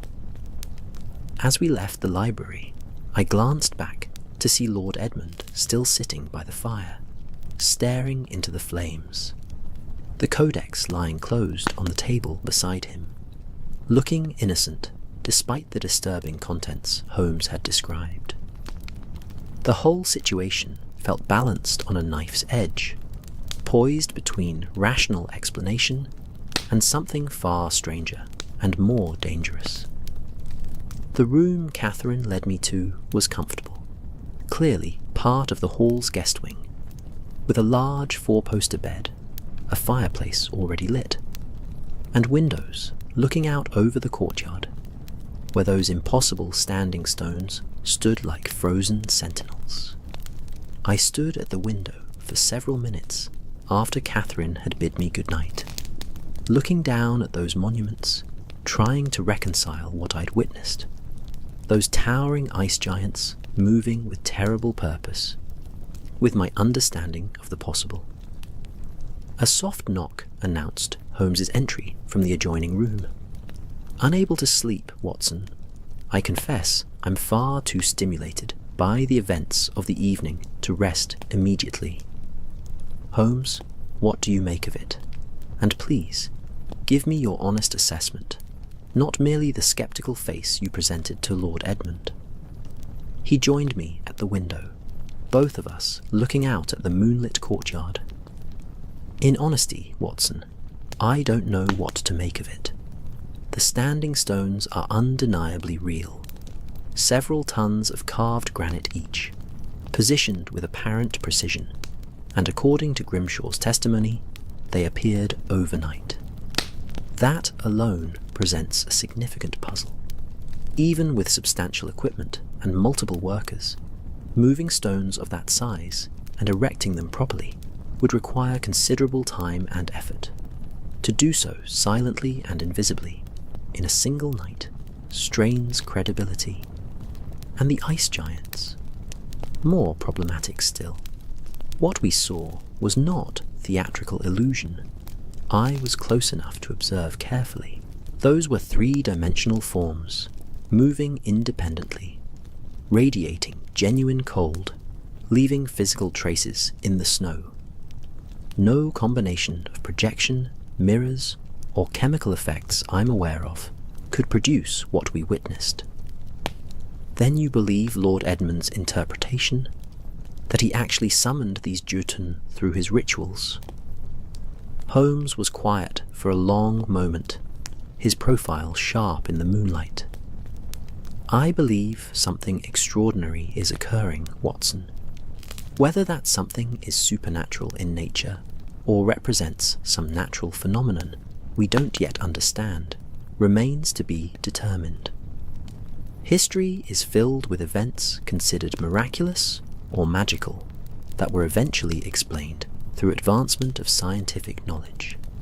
Lightning was once thought to be divine judgment. Now we understand it as electrical discharge. What appears impossible today may be mundane tomorrow. But in the meantime, we proceed as we always do. Observe, collect evidence, form hypotheses, test them against the facts.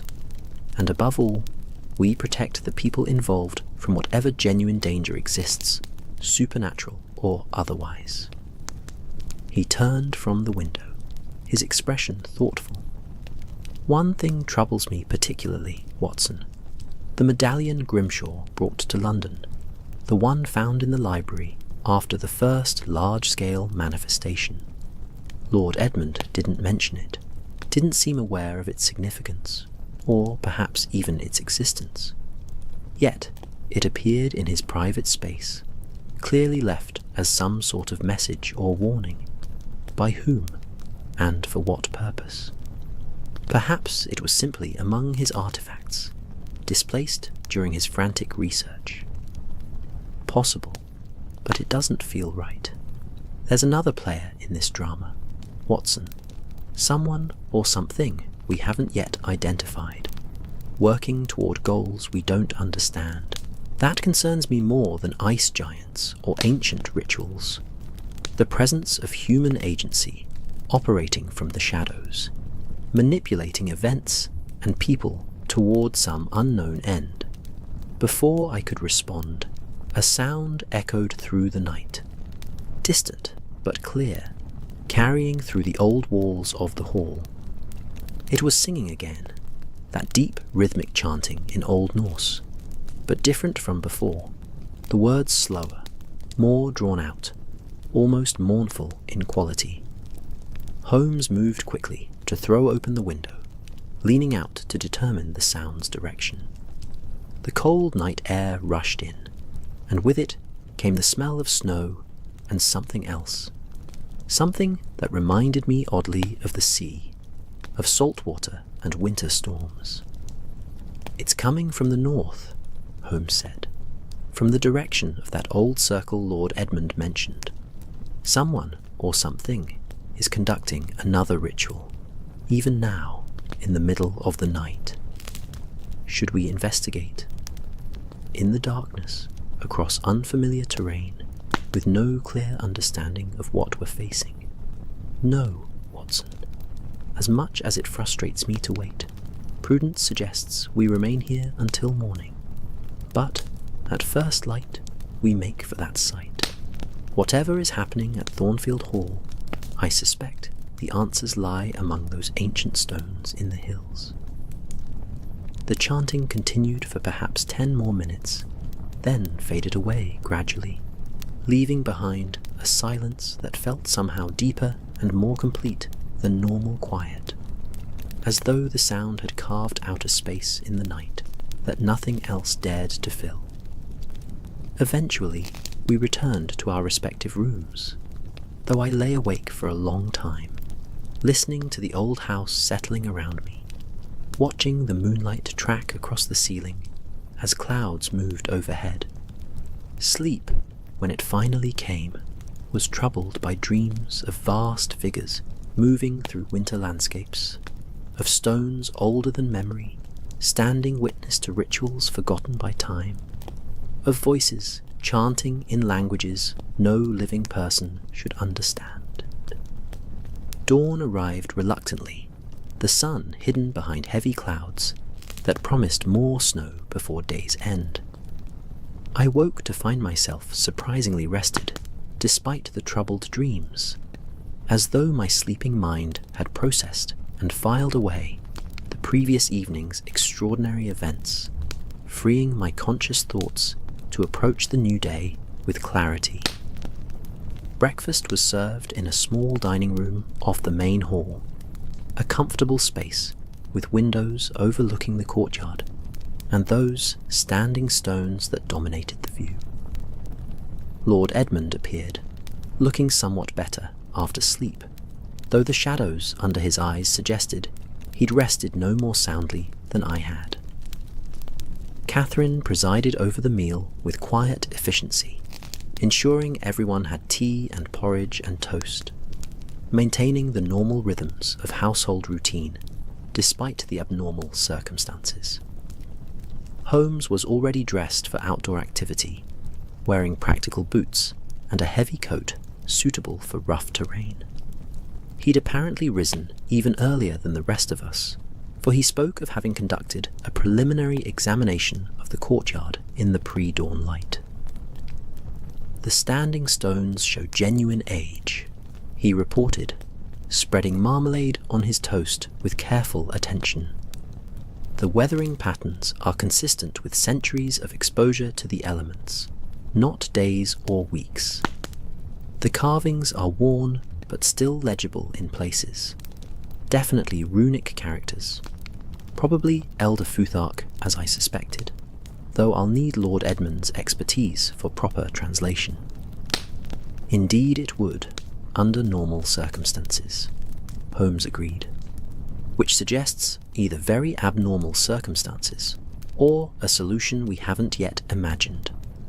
Lord Edmund, you mentioned excavating at this old circle site. Have you recovered any stones from there? Could these courtyard monuments be stones you yourself moved? The scholar shook his head. The old circle is intact. All its original stones remain in place. I've been careful not to disturb the site structurally, only to excavate the areas between and around the stones, recovering smaller artifacts while leaving the monument itself untouched.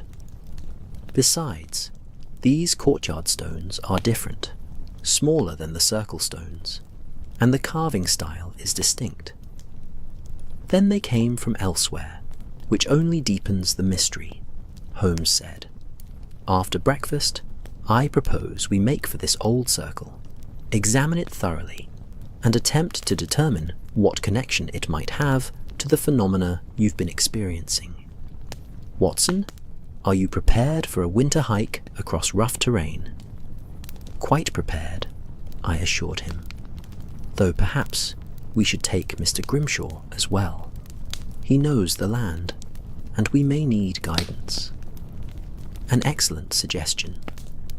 An hour later, our small party departed from Thornfield Hall, setting out across snow-covered grounds toward the rising hills to the northwest. Our group consisted of Holmes, myself, Grimshaw, and somewhat unexpectedly, Catherine, who insisted on accompanying us despite her father's protests. I've helped with his research for 3 years, Mr. Holmes, she said firmly. I've translated texts, catalogued artifacts, visited the circle dozens of times. My knowledge may prove useful, and besides, I refuse to sit in the hall wringing my hands while others investigate the situation that's threatening my father and our home. Lord Edmund had chosen to remain behind, ostensibly to continue his study of the Codex, searching for information about reversing or controlling the forces he'd set in motion. I suspected, however, that the previous night's exertions had left him more exhausted than he wished to admit, and that rest was probably the best thing for him, though I doubted he would actually rest while his mind churned with questions and worries. The landscape we walked through was beautiful in its harsh way, all soft curves of snow-covered hills, punctuated by the dark verticals of stone walls and scattered trees, leafless now in winter's grip. The sky remained heavily overcast, the air cold and still, that peculiar quality of silence that comes when snow is imminent, as though the whole world holds its breath waiting. The path, barely visible under the snow, led upward gradually, following what Catherine explained was an ancient trackway that probably dated back thousands of years, connecting the lowland settlements to upland resources and ritual sites.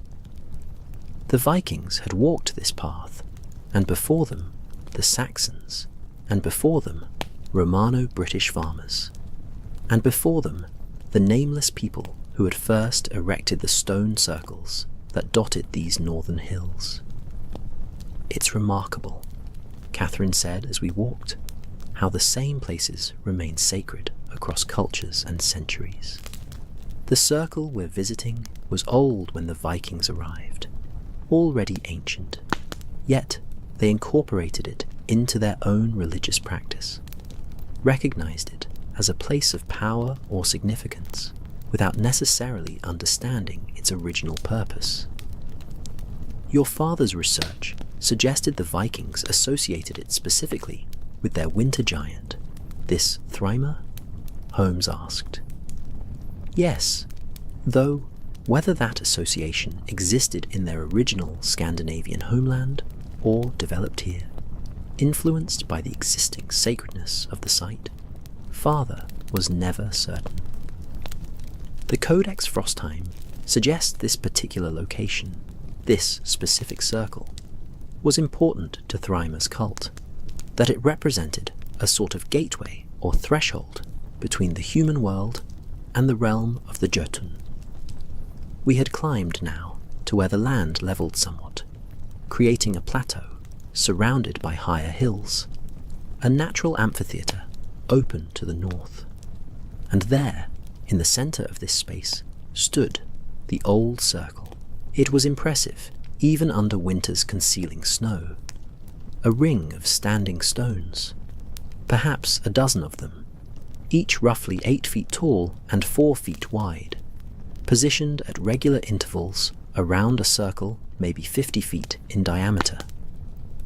The stones were rough-hewn, but clearly shaped by human hands, positioned upright and stable, despite centuries of weather and the gradual movement of earth beneath them. But it was what lay within the circle that drew our attention most forcefully.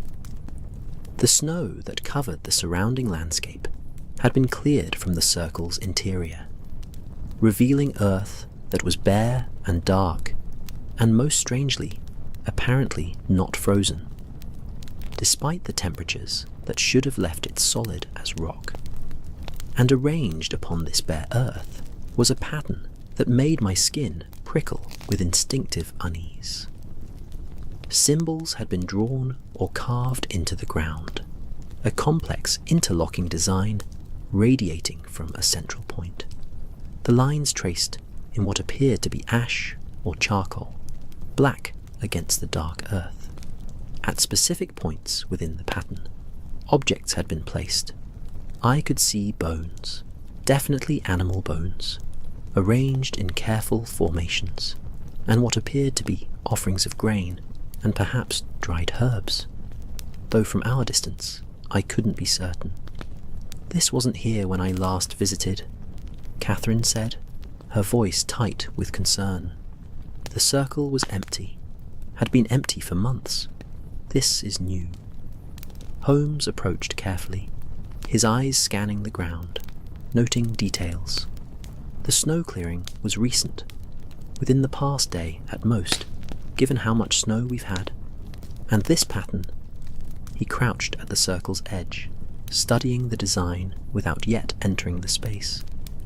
This appears to match diagrams I saw in the codex. A summoning array, if I recall Lord Edmund's description correctly. But who created it?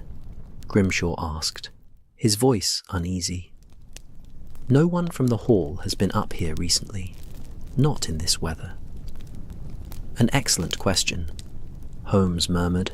He began walking slowly around the circle's perimeter, examining the ground carefully, occasionally stopping to study particular areas more closely.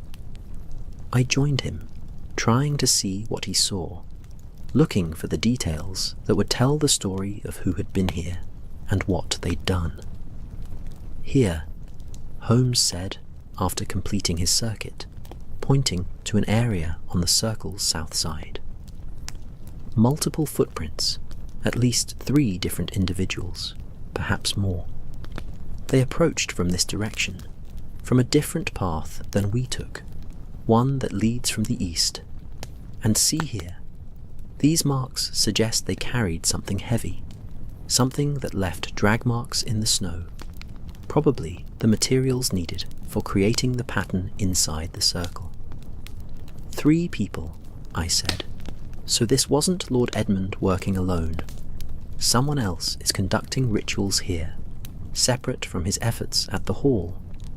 Indeed, Watson, we have a second party, operating independently, pursuing goals that may align with Lord Edmund's research, or may contradict it entirely. That's the question we need to answer. Are they helping or hindering, protecting or threatening?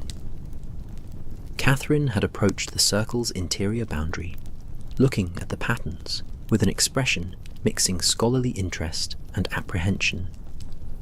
Mr. Holmes, I can read enough of these symbols to understand their general purpose. This is definitely a summoning array, designed to call forth and bind a Jotun, specifically Thryma, according to the directional markers and the seasonal symbols. But it's more elaborate than the patterns father described from the codex, more complex, as though created by someone with deeper knowledge or different sources. Could your father have done this without telling you? Holmes asked gently. Perhaps returning here in secret to conduct ceremonies he knew you would disapprove of. She shook her head firmly. Impossible. Father's health has been deteriorating for weeks. He barely has the strength to walk from the hall to the stables, much less hike a mile uphill through snow, and then perform the considerable physical labor this would require. Besides, I would have noticed his absence. I've been watching him carefully, worried about his state of mind. A sound interrupted us, distant at first, but rapidly growing closer. The crunch of boots in snow approaching at speed, someone running or moving with great urgency. We all turned toward the eastern path, the one Holmes had identified as the route the ritual's creators had used. A figure appeared over the rise, moving with the recklessness of panic or desperation.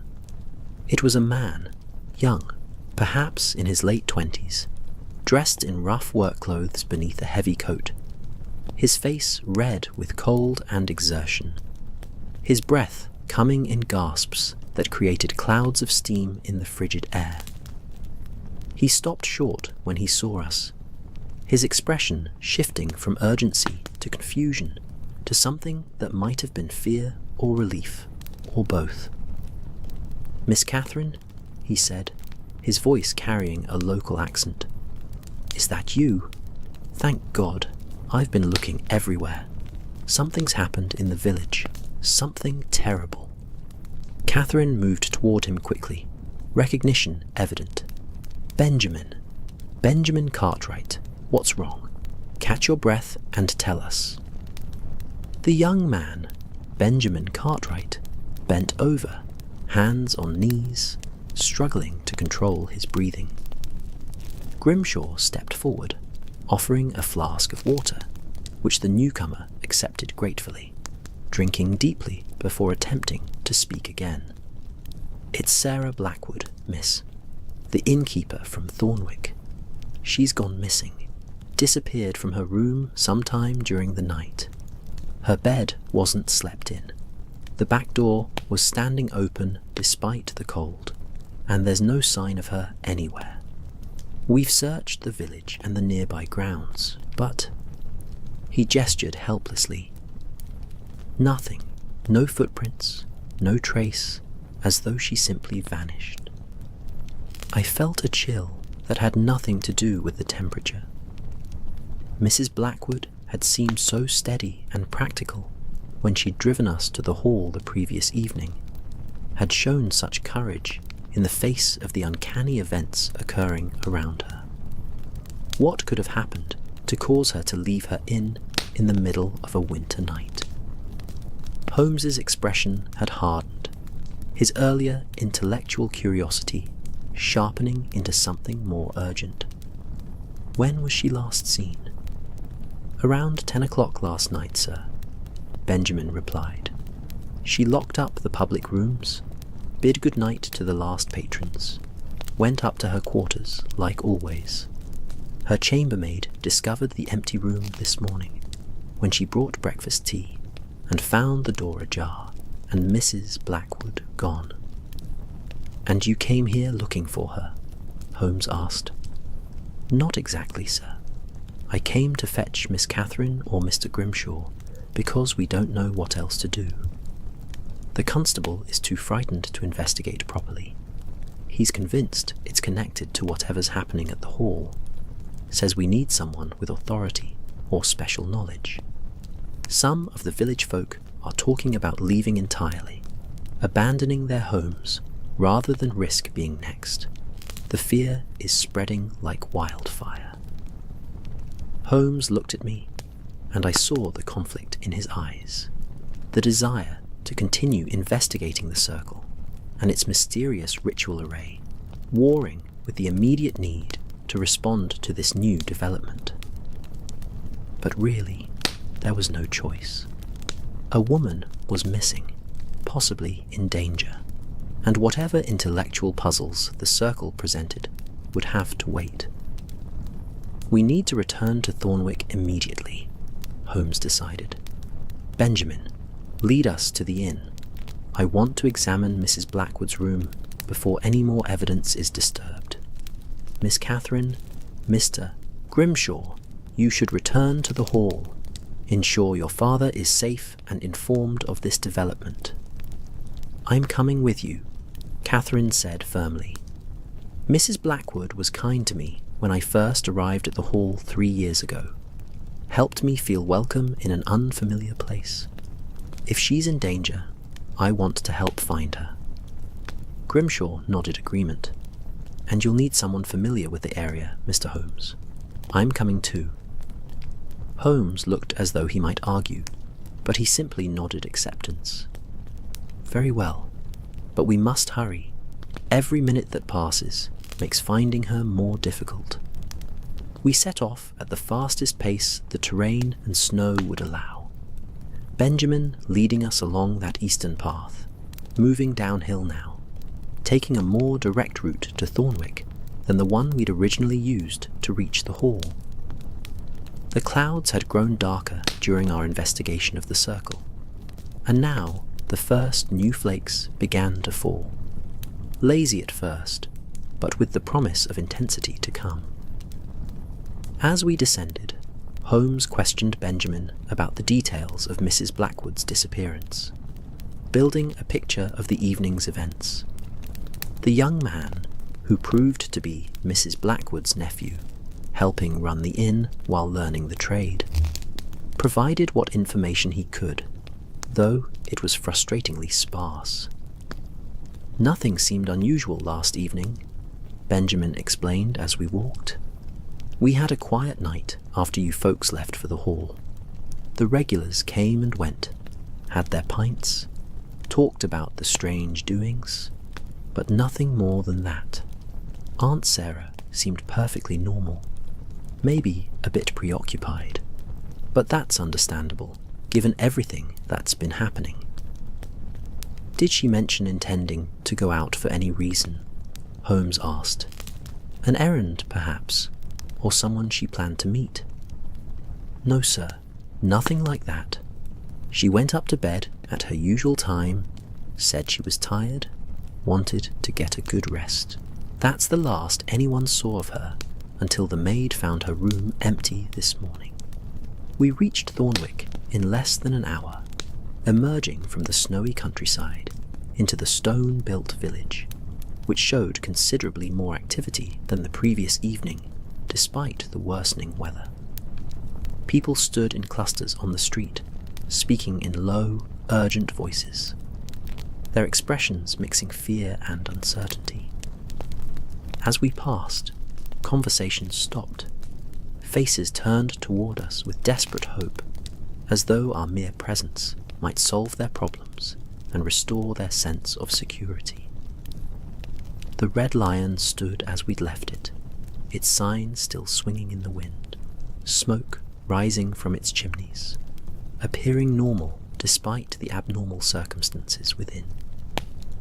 Benjamin led us not to the public entrance, but around to a private door, up a narrow staircase to the upper floor where the family's personal quarters were located.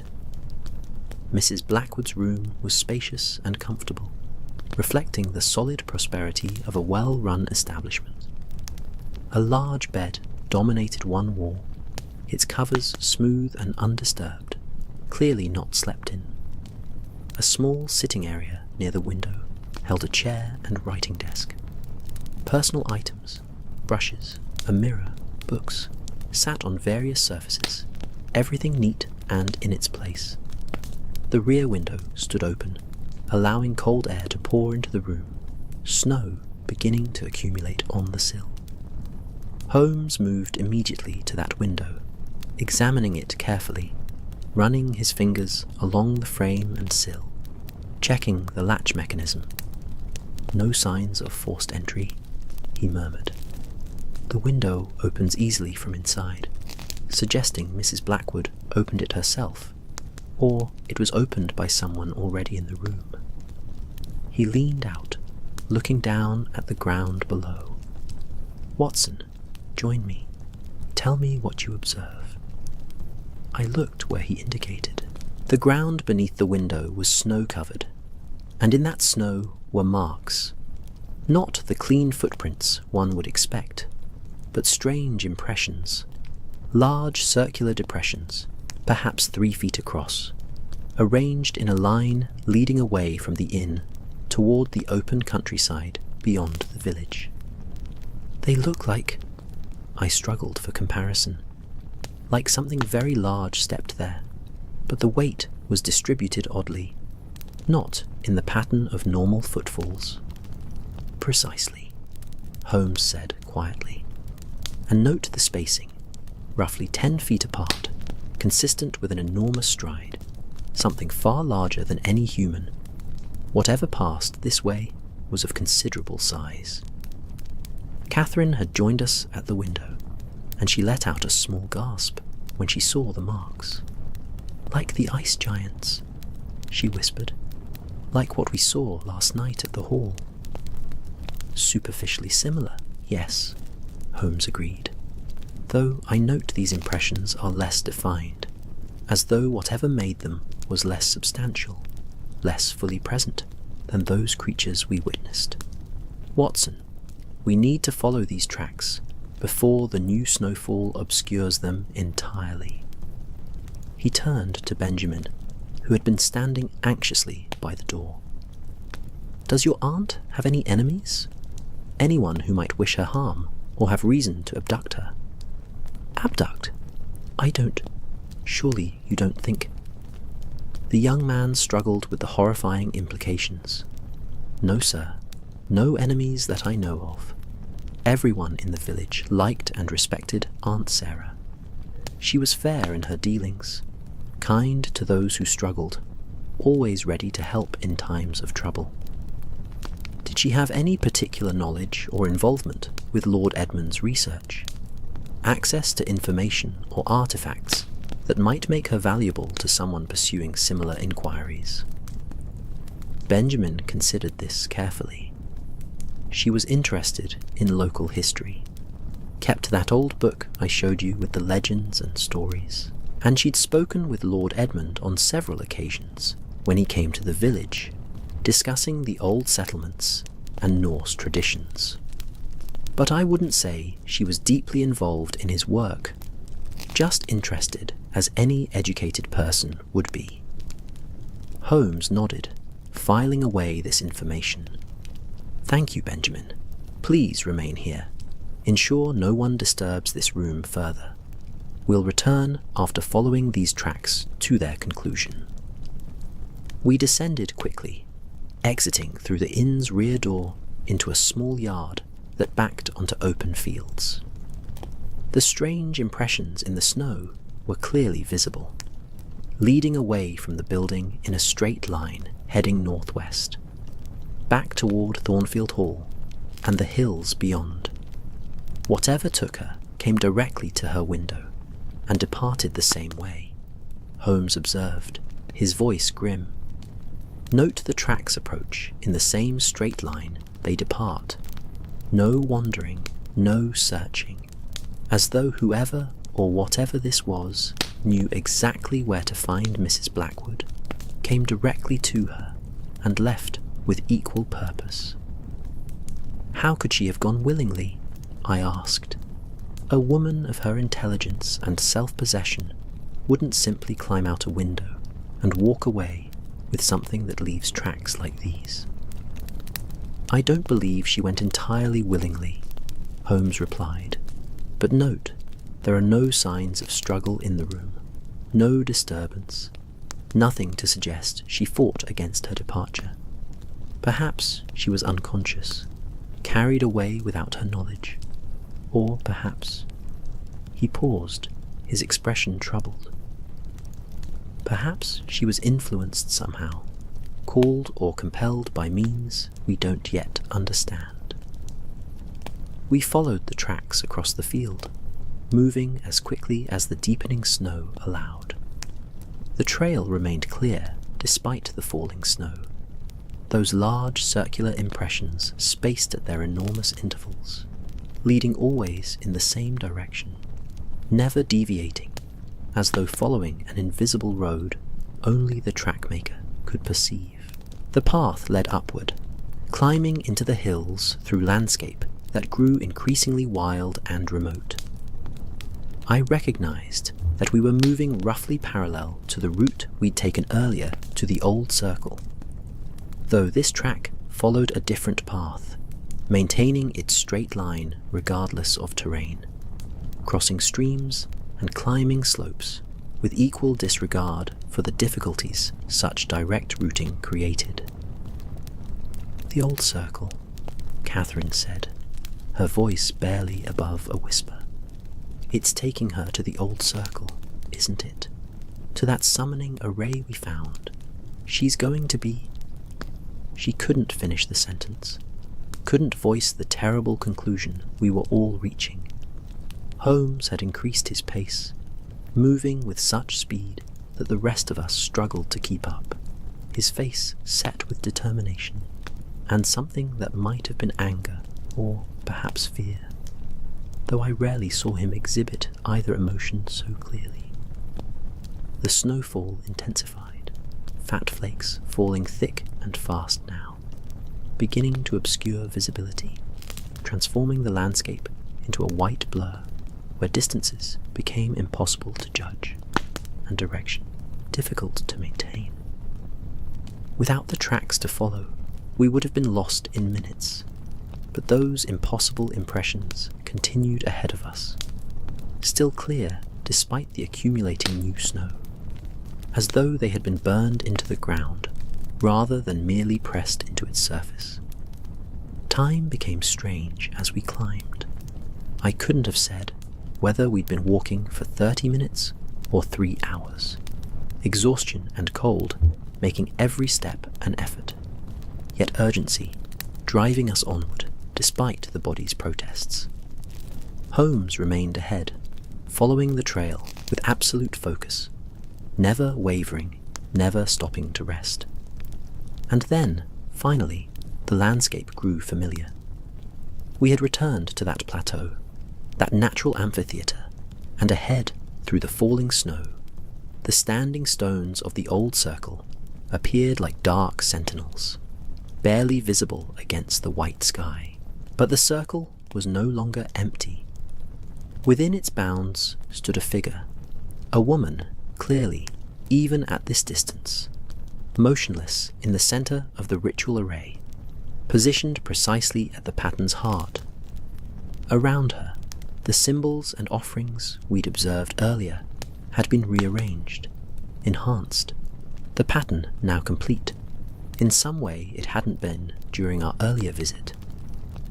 And surrounding the circle, like guards or witnesses, stood 3 figures of enormous size, those ice giants we'd seen the previous night, though in daylight they appeared somehow more solid, more real, their crystalline structures catching what little light penetrated the clouds and scattering it in cold rainbows across the snow. "Mrs. Blackwood," I said, recognizing the figure in the circle despite the distance. "We need to get her out of there before the ritual is completed," Holmes finished. "Yes, but approaching carelessly could trigger its conclusion prematurely, could endanger her further. We need a plan. We need—" His words were cut off by a new sound, chanting, deep and rhythmic, but coming not from the ice giants, but from elsewhere, from multiple directions at once. And from behind the standing stones, figures emerged, human figures this time, 3 of them, dressed in robes covered with runic symbols, their faces hidden by deep hoods. They moved to positions around the circle's perimeter, forming a triangle with the captive Mrs. Blackwood at the centre. And as they took their places, their chanting increased in volume and intensity, the Old Norse words rolling across the plateau, with power that seemed to make the very air vibrate. "This is bad, Holmes," I said quietly, my hand moving to the revolver in my pocket, though what use a firearm would be against the scene unfolding before us, I couldn't imagine. "We're outnumbered and outmatched. We need help, reinforcements." "No time," Holmes replied, his voice tight with urgency and calculation. "The ritual is reaching its climax. See how the light is building around Mrs. Blackwood, that same blue-white radiance we saw last night. In minutes, or perhaps seconds, something will happen, something irreversible. We have to act now, even if our action is imperfect." He turned to face us, his grey eyes fierce with determination. "Catherine, Grimshaw, I need you to circle around to the far side of the plateau. Make yourselves visible. Create a distraction. Don't approach the circle itself, but make noise. Draw the attention of those robed figures. Watson, you're with me. We'll approach from this side, attempt to reach Mrs. Blackwood, and extract her from the pattern before the ritual completes." "Holmes, that's suicide," I protested. "Those ice creatures—" "Are manifestations tied to the ritual itself," he interrupted. "If we can disrupt the ceremony, break the pattern, they may lose cohesion, just as they did last night, when the chanting stopped. It's a theory, admittedly, but it's all we have." Catherine and Grimshaw exchanged a glance, then nodded agreement, and began moving off to our left, circling wide around the circle's perimeter. Holmes and I waited until they were in position, then began our own approach, moving as quietly as possible through the snow, trying to stay low, to remain unnoticed for as long as possible. The chanting had reached a fever pitch now. The three robed figures swaying in time with their words, their arms raised toward the sky where clouds were beginning to rotate slowly, forming a vortex directly above the old circle. Snow falling in spiral patterns. The whole scene taking on a nightmarish quality that challenged my sanity to accept as real. Mrs. Blackwood remained motionless in the circle's center, her eyes open but unseeing, clearly in some sort of trance or stupor, unaware of her surroundings, unable or unwilling to move on her own initiative. The light surrounding her had intensified, a column of blue-white radiance connecting earth to sky, pulsing in time with the chanting, building towards some climactic release. And then, Catherine and Grimshaw made their presence known, shouting and waving their arms from the far side of the plateau, their voices carrying clearly despite the wind and snow. "Stop! Stop what you're doing. In the name of the law, cease this at once." The effect was immediate and dramatic. The robed figures broke their chanting, turning toward the interruption with movements that suggested surprise or perhaps anger. The ice giants shifted, their massive forms moving with that strange, slow grace, reorienting toward this new threat. And most importantly, the light surrounding Mrs. Blackwood flickered, its steady pulse disrupted, its power momentarily destabilized.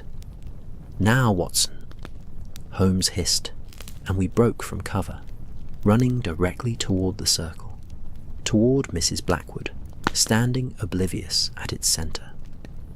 We had covered perhaps half the distance when one of the robed figures noticed us, pointing in our direction and shouting something in that old Norse tongue. The nearest ice giant turned with terrible purpose, moving to intercept us, its enormous form creating a physical barrier between us and our goal. Holmes didn't slow, instead changing direction slightly, trying to circle around the giant. But it moved with surprising speed despite its size, cutting off our path, forcing us to retreat or risk collision with its crystalline mass. "Around the other side," Holmes commanded, and we split apart, each circling in opposite directions, trying to find a gap, a way through or around.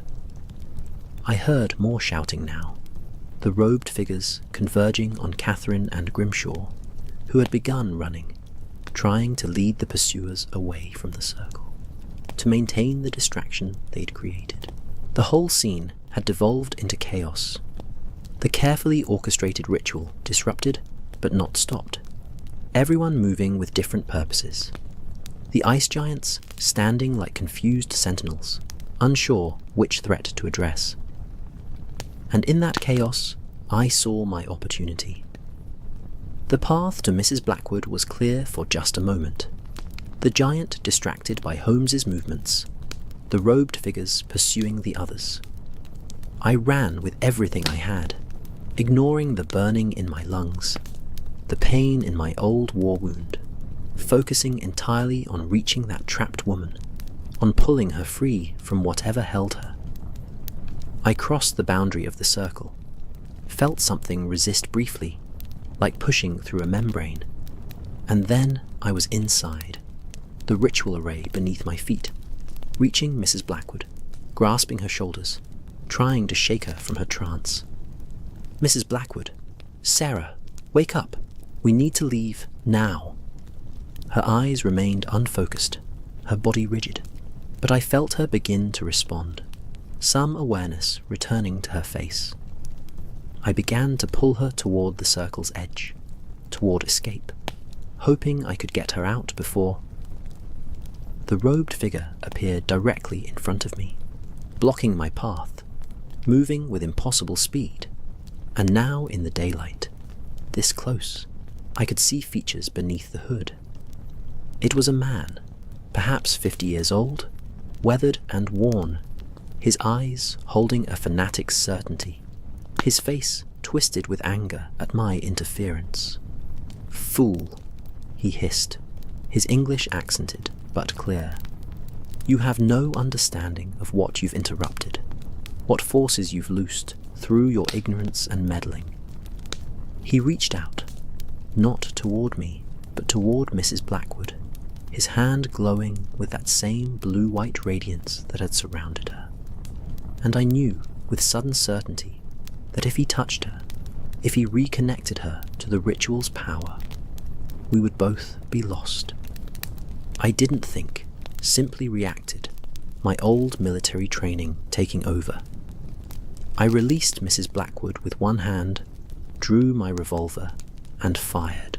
The shot echoed across the plateau, impossibly loud, cutting through the wind and the shouting and the resumed chanting of the other robed figures. The man before me staggered back, clutching his shoulder where my bullet had struck, his expression more shocked than pained, as though violence had been the last thing he'd expected. The effect on the ritual was immediate and catastrophic. The light around Mrs. Blackwood didn't just flicker, but exploded outward in a wave of force that threw me backward, sent the wounded man tumbling across the ground, and most dramatically, caused the ice giants to begin disintegrating, their crystalline structures shattering like glass, raining down in fragments that melted before they hit the ground. The remaining two robed figures broke and ran, abandoning their wounded companion, fleeing across the plateau toward the eastern path. Holmes appeared at my side, helping me to my feet, his face showing relief mixed with concern. "Watson, are you hurt?" "Bruised but functional," I managed.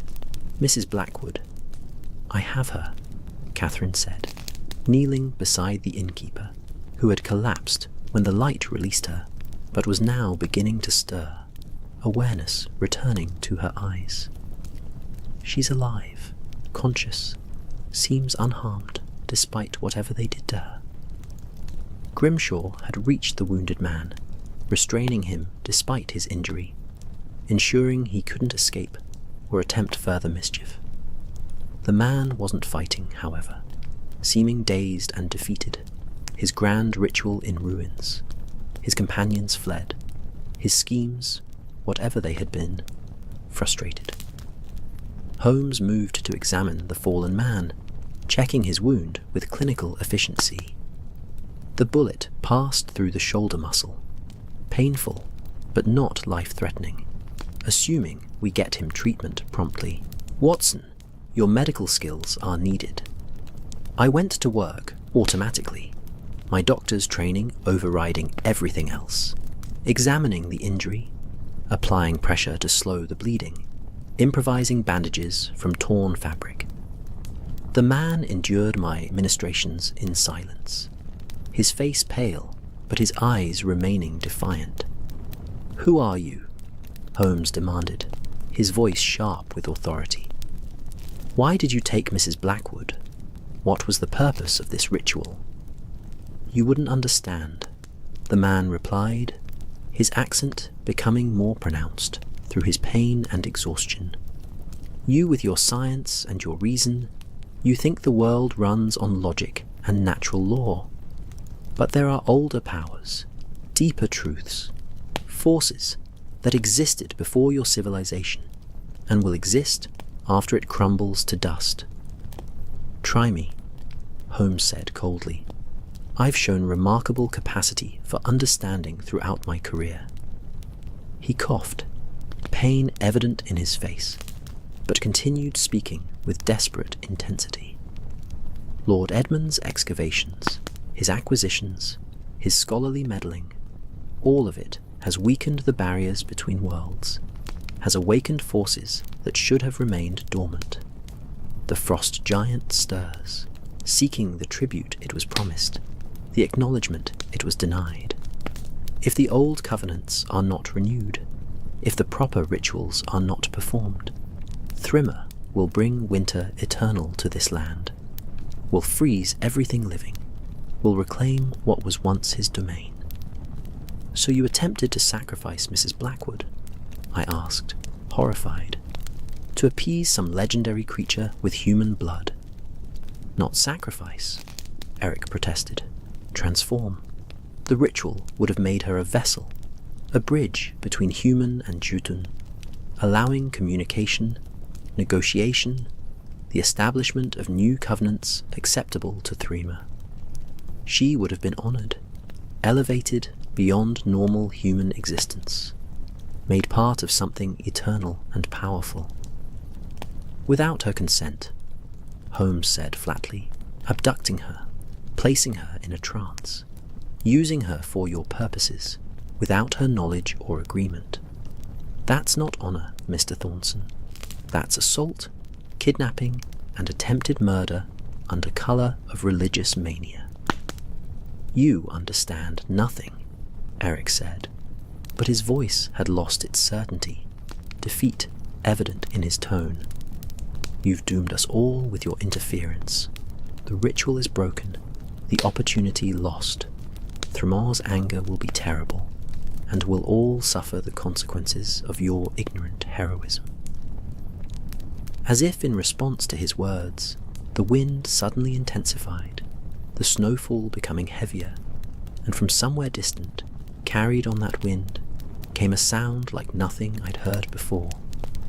A deep, resonant roar that seemed to come from the earth itself, from the hills and stones and the frozen ground, expressing rage or hunger, or perhaps simply acknowledgement that something significant had occurred.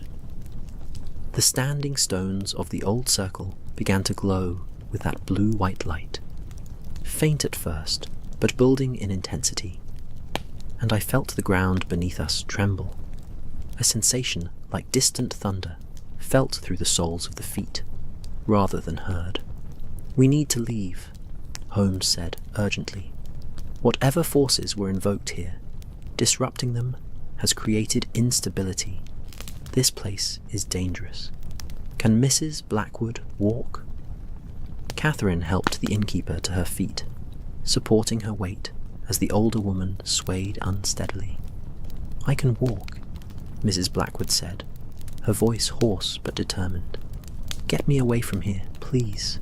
I can feel something watching, something vast and cold and angry. Grimshaw, help me with our prisoner, Holmes commanded. Watson, assist Miss Catherine with Mrs. Blackwood. We make for Thornfield Hall as quickly as possible. Move. We fled the old circle, half carrying Eric Thornton despite his wound, supporting Mrs.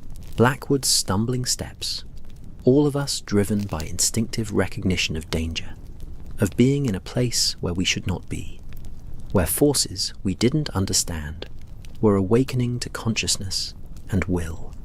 The journey back to the hall passed in a blur of exhaustion and fear, following our own tracks through the ever-deepening snow. The wind howling around us with increasing fury. The temperature dropping until every breath burned in the lungs. Every exposed inch of skin felt assaulted by cold that went beyond normal winter weather. We reached Thornfield Hall as the afternoon light, such as it was, began to fail, stumbling into the courtyard where those standing stones still stood, but now showed no trace of the previous night's radiance, merely dark shapes against the white snow. The hall's windows glowed with warm light, promising safety and shelter, and we hurried the final yards to its entrance with relief so profound it was almost painful. Lord Edmund met us at the door, his face showing alarm at our condition. Snow-covered, exhausted, two of our party barely able to stand. Dear God, what happened? Catherine, are you hurt? Watson, you're bleeding. Indeed, I discovered blood on my face, where flying ice fragments had cut me during the ritual's disruption. Minor wounds I hadn't even noticed in the urgency and chaos. I'm fine, Lord Edmund, but we need to get everyone inside. Need warmth and rest and time to explain what we've discovered.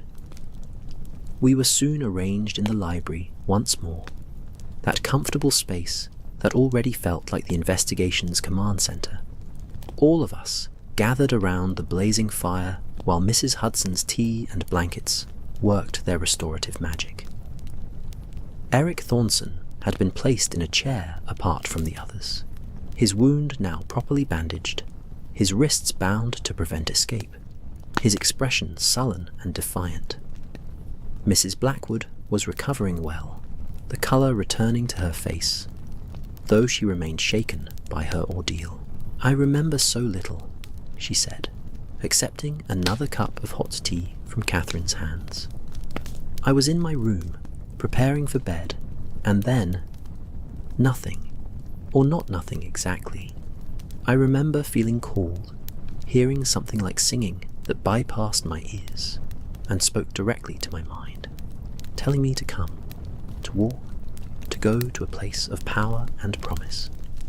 And I wanted to go, desperately, more than I'd wanted anything. So I opened my window and..." She gestured helplessly. "And then I was standing in that circle with you all shouting and fighting around me, and everything was confusion and cold." Holmes had been studying Eric Thornton throughout this recounting, his grey eyes sharp with analysis. "Mr. Thornton, I believe you owe us considerably more explanation than you've provided. You mentioned accomplices, 2 others who fled when your ritual collapsed. Who were they?" "Fellow believers," Eric replied shortly. "Others who recognize the necessity of maintaining the old covenants, who understand what's at stake. Names. I'll tell you nothing that might help you interfere further." Holmes leaned forward, his voice taking on an edge I recognized, the tone he used when his patience was exhausted and his tolerance for obfuscation ended. "Let me tell you what I believe happened, Mr. Thornton, and you can correct me where I err. You and your family have maintained knowledge of the Old Norse traditions, passed down through generations, preserved even as mainstream culture moved away from those beliefs. You genuinely believe in the Jotun, in Threemar specifically, and you've watched with growing alarm as Lord Edmund's research has disturbed sites and artifacts you consider sacred." He paused, watching Eric's face for confirmation, finding it in the subtle tightening around the man's eyes. "When Lord Edmund acquired the Codex Frostheim and began attempting to translate and understand its rituals, you saw both danger and opportunity. Danger, because an amateur was tampering with forces he didn't comprehend, but opportunity, because his efforts were actually weakening the barriers that keep the Jotun separate from our world, making communication and covenant renewal possible for the first time in centuries. So you began conducting your own rituals," Holmes continued, "using knowledge that goes beyond what's written in the Codex, family traditions and oral teachings that provide deeper understanding. You were responsible for the phenomena that terrorized Thornfield Hall, the mysterious singing, the carved symbols, even the appearance of the standing stones in the courtyard. Though, how you accomplished that last feat, I confess I don't yet understand." "You're wrong about the stones," Eric said reluctantly. "I didn't place them. No human did. They appeared because Threema willed them to appear, because the barrier between worlds had grown thin enough for his power to manifest physically. That's what you don't understand. The Jotun are real. Their power is real, and Lord Edmund's meddling has given them access they haven't had in 1,000 years." "Then why abduct Mrs. Blackwood?" I asked. "If the barriers were already weakening, if your frost giant was already manifesting, why risk exposure and capture by kidnapping an innocent woman?" Eric looked at Mrs. Blackwood with something that might have been regret, or perhaps simply frustration, that his plans had been thwarted. Because manifestation isn't enough. Thrymar can appear, can show his power, can cause fear and disruption, but without a proper covenant, without willing acknowledgement from the human community, he cannot fully enter this world, cannot establish the relationship necessary for mutual benefit. The old agreements required a representative, someone to speak for humanity, to acknowledge the Jotun's sovereignty over winter, and accept the terms of peaceful coexistence. "So you chose her," Holmes said. "Why, Mrs. Blackwood specifically?" "She's descended from one of the original families who first made covenant with Thrymer," Eric explained. "The bloodline carries significance, makes her an acceptable representative, and she's influential in the community. Respected, her word carries weight. If she had willingly accepted transformation, had become the bridge between human and Jotun, others would have followed her lead, would have accepted the renewal of the old ways. Except she didn't choose this," Catherine said, anger evident in her voice. "You took away her will, enslaved her mind, used her as a tool for your purposes.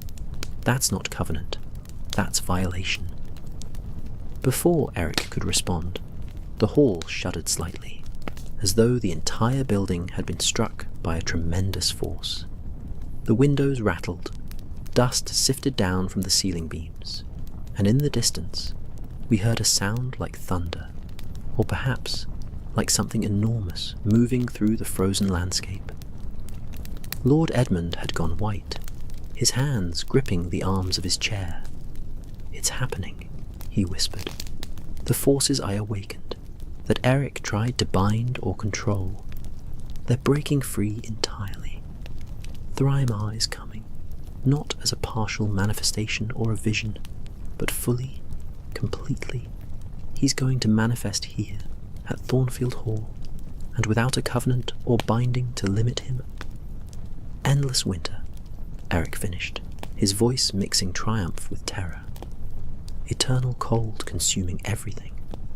This is what I tried to prevent, what my ritual would have forestalled. You've doomed yourselves in your ignorance." Another tremor shook the hall, stronger this time, and through the windows we could see the standing stones in the courtyard beginning to glow once more with that cold blue-white light. The temperature in the room dropped precipitously, our breath suddenly visible, frost forming on the window's inner surfaces, despite the fire that still blazed in the hearth. Holmes rose, moving to the window, looking out at the gathering darkness and the unnatural light emanating from the stones. I joined him, and what I saw sent ice through my veins that had nothing to do with the supernatural cold invading the room. The landscape beyond the hall was transforming. The normal winter snow was being replaced by something else, something that resembled ice more than snow. Crystalline structures growing up from the ground like a frozen forest, spreading outward from the courtyard stones in waves, consuming everything in their path. Trees, grass, the very earth itself, all being transmuted into a landscape of ice and cold that reflected the blue-white light in endless refractions. And in the distance, visible now as a dark shape against the sky, something was approaching. It moved across the frozen landscape with slow, purposeful strides that shook the ground with each step, growing larger as it drew nearer, taking on form and definition, until even from this distance, its nature was unmistakable. A giant, a true giant, not a mere manifestation or projection, but a physical being of enormous size, easily 40 or 50 feet tall, its body seemingly carved from living ice, humanoid but alien, its face, if it could be called a face, showing features that suggested intelligence and will, and ancient, cold rage. "Thrummer," Lord Edmund breathed beside me, having risen to join our vigil at the window. The frost giant himself, manifestation made flesh, legend become reality. And he's coming here, coming for us, to claim what he believes is owed after 1,000 years of neglect and broken promises. "Then we must give him what he wants," Catherine said from behind us, her voice steady despite the fear that must have been coursing through her. "Or rather, we must offer him what he needs: acknowledgement, communication, the chance to express his grievance, and perhaps reach new understanding." "Are you mad?" Eric protested from his chair. "You cannot simply speak to a Jotun as though negotiating a business arrangement. They are forces of nature, powers beyond human reasoning. They respond only to ritual, to offerings, to demonstrations of submission and respect conducted in the old ways." "Perhaps," Holmes said quietly, never taking his eyes from the approaching giant. "Or perhaps that's merely what tradition and fear have taught you. Perhaps these Jotun, for all their power and age, are simply beings like any other, capable of reason, of negotiation, of changing their approach when circumstances change. It's worth attempting, certainly, before we resign ourselves to extinction by freezing." "What do you propose?" Lord Edmund asked. Holmes turned from the window, his expression showing that peculiar intensity that came when a plan was forming, when his remarkable mind had calculated odds and possibilities, and found a path forward through seemingly impossible circumstances. "We go out to meet him," Holmes said simply. "Not to fight. We couldn't possibly prevail in combat against such a creature. Not to perform rituals we don't fully understand, and which have already proven dangerous, but simply to meet him, to speak if speech is possible, to demonstrate that we acknowledge his existence and power while maintaining our own dignity and right to exist. We attempt, in essence, to negotiate like rational beings, rather than cowering like superstitious primitives, or attacking like frightened animals." "That's insane," Eric said flatly. "He'll kill you, freeze you solid where you stand, add your ice statues to his frozen realm as examples of human arrogance." "Possibly," Holmes agreed, "but doing nothing seems equally likely to result in death, and at least this approach offers the chance of meaningful outcome. Lord Edmund, you're the scholar. You have the most knowledge of Norse tradition and language. Can you communicate with this entity?" I don't know. The codex contains vocabulary, phrase structures, invocations. I might be able to construct something appropriate, assuming he can understand modern reconstruction of Old Norse, assuming he's willing to listen rather than simply destroying us immediately. "Then we must hope both assumptions prove accurate," Holmes said. "Catherine, help your father prepare what he'll need. The codex, any reference materials, writing implements to construct phrases on the fly if necessary.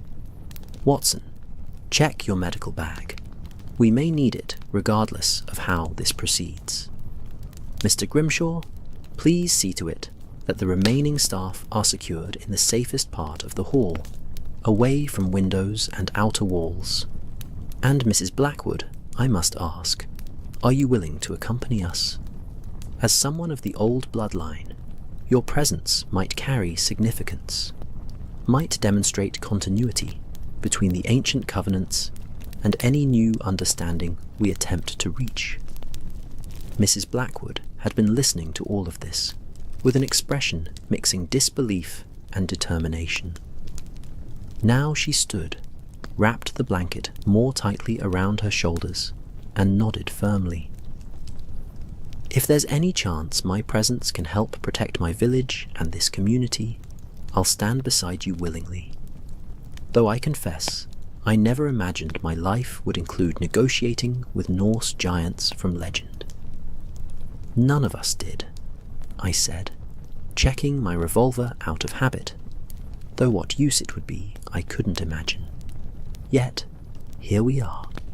Holmes, are you certain about this approach? There's still time to attempt other solutions. Barricading ourselves in the hall, sending for military assistance, attempting to flee the area entirely.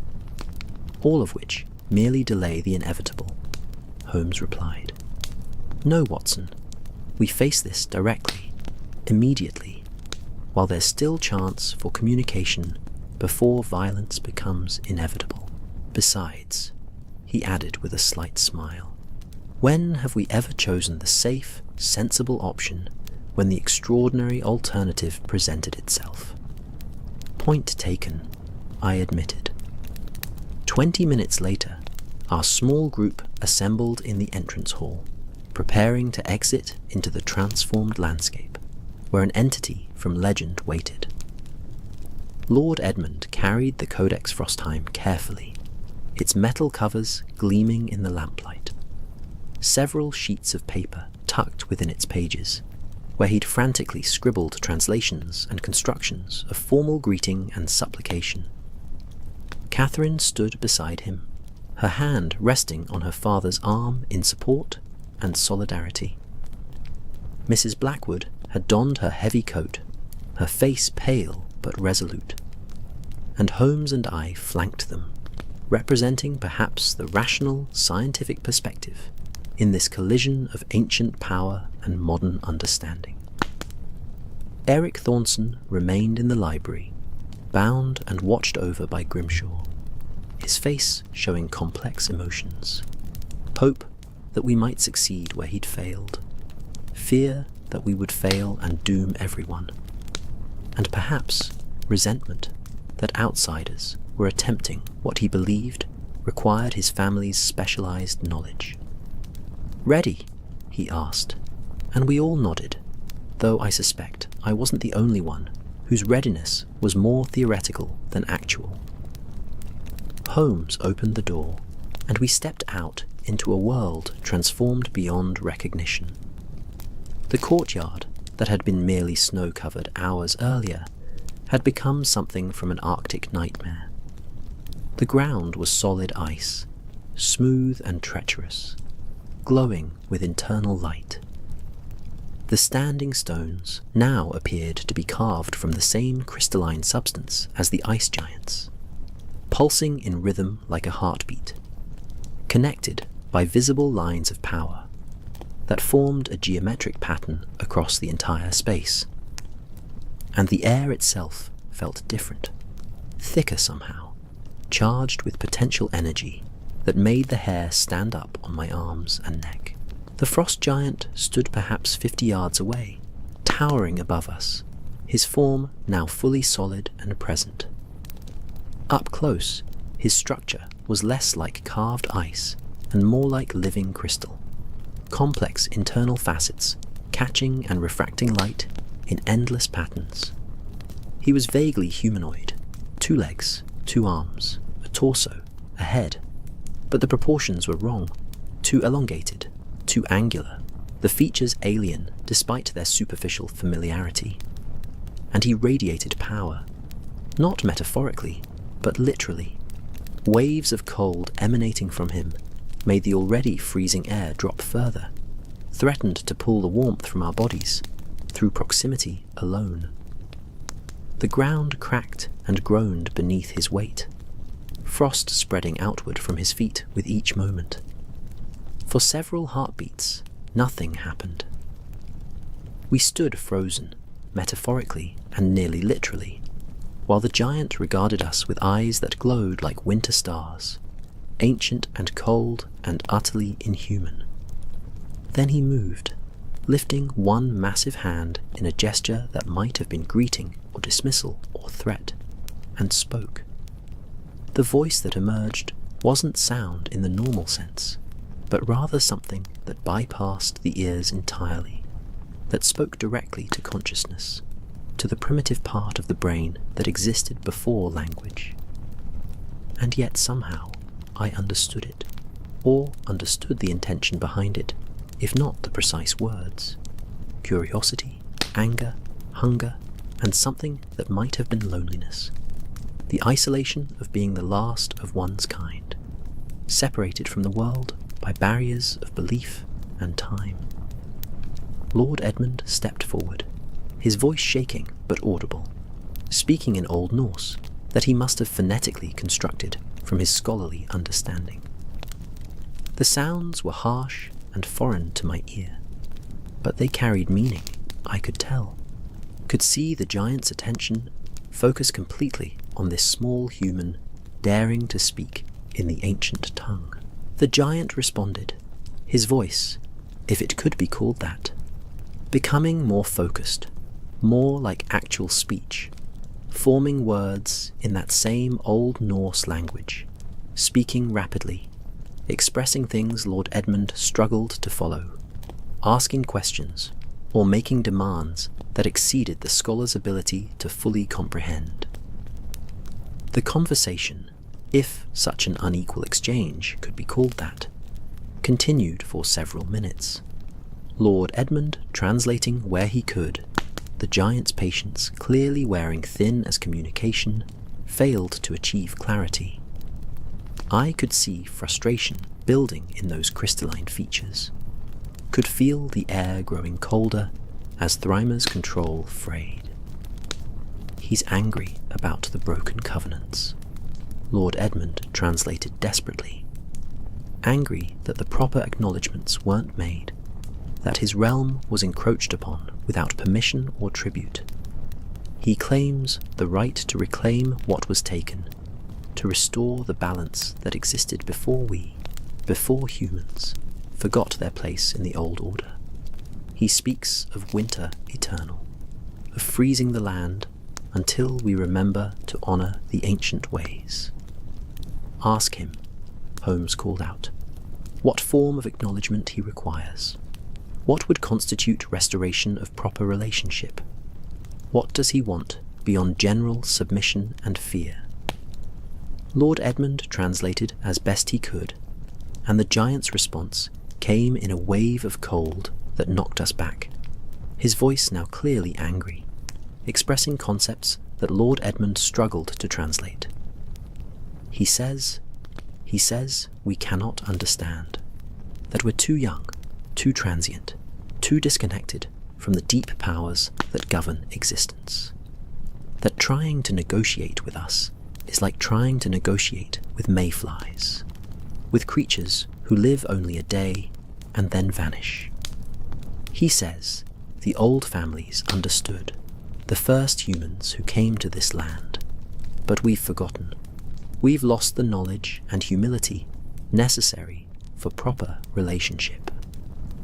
Mrs. Blackwood suddenly stepped forward, moving past the rest of us, approaching closer to the giant than any of us had dared, her blanket falling away, her voice strong, despite the cold that must have been agonizing at such proximity. I am Sarah Blackwood, she called out in English, not knowing Old Norse, but speaking anyway, her voice carrying conviction that transcended language barriers. My family has lived in this land for 1,000 years, descending from those first settlers who made covenant with you, who acknowledged your power and sought peaceful coexistence. I carry that bloodline, that memory, that recognition of what you are and what you represent. And I'm here to say that some of us have not forgotten, that some of us still honor the old ways, even if we don't always understand them fully. The giant's attention shifted entirely to her, and I held my breath, terrified that he would strike her down for her presumption, freeze her where she stood for daring to speak, uninvited. But instead, the temperature moderated slightly, the crushing cold easing, And when Thrimmer responded, his voice carried different tones. Surprise, perhaps, and something that might have been respect. Lord Edmund translated, his voice wondering. He recognizes her bloodline, acknowledges her standing to speak. He says she has the right to propose new covenants, to speak for her community, to attempt to bridge the gap between his realm and ours. Mrs. Blackwood continued speaking, her words coming from some deep place of instinct, or perhaps ancestral memory, offering acknowledgement and respect while maintaining her own dignity and humanity.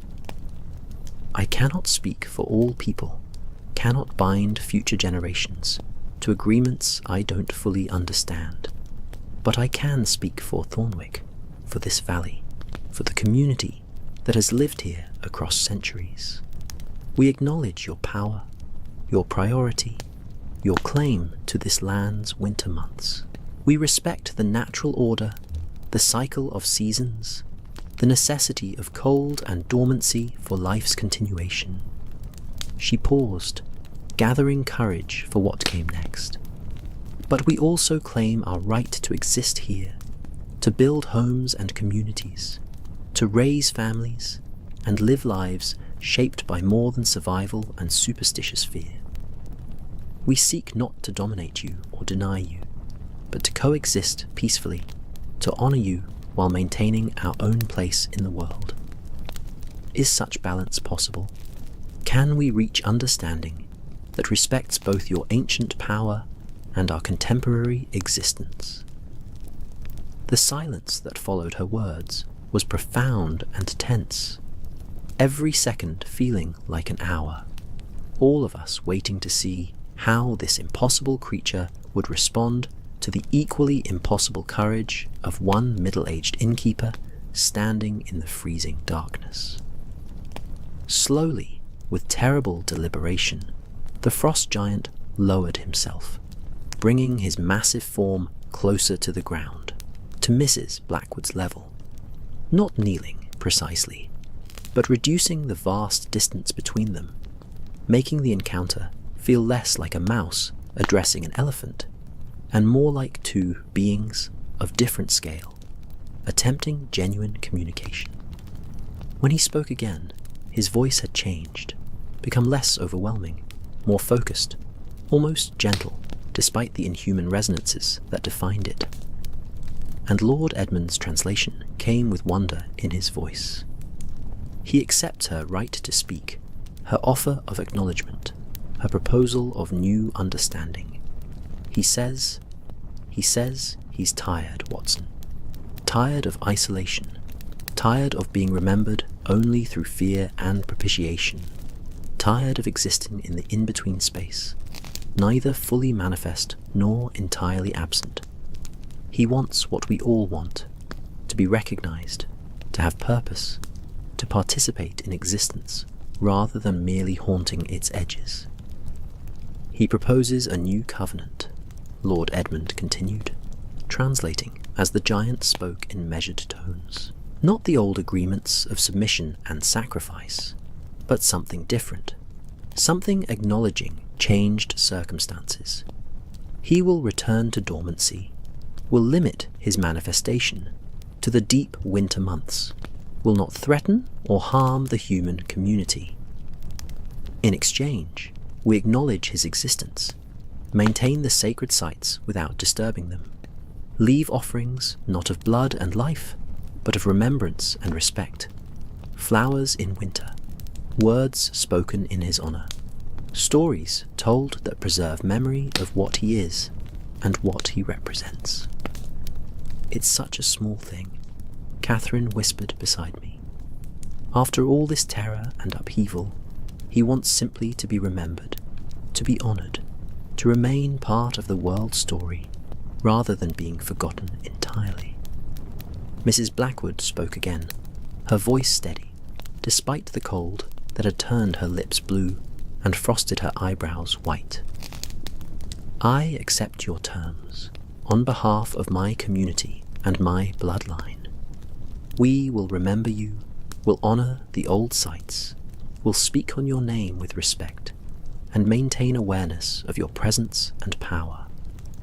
I ask only that you spare those who've erred through ignorance rather than malice, that you forgive the intrusions and disturbances that came from curiosity and scholarship, rather than intent to harm or dishonor.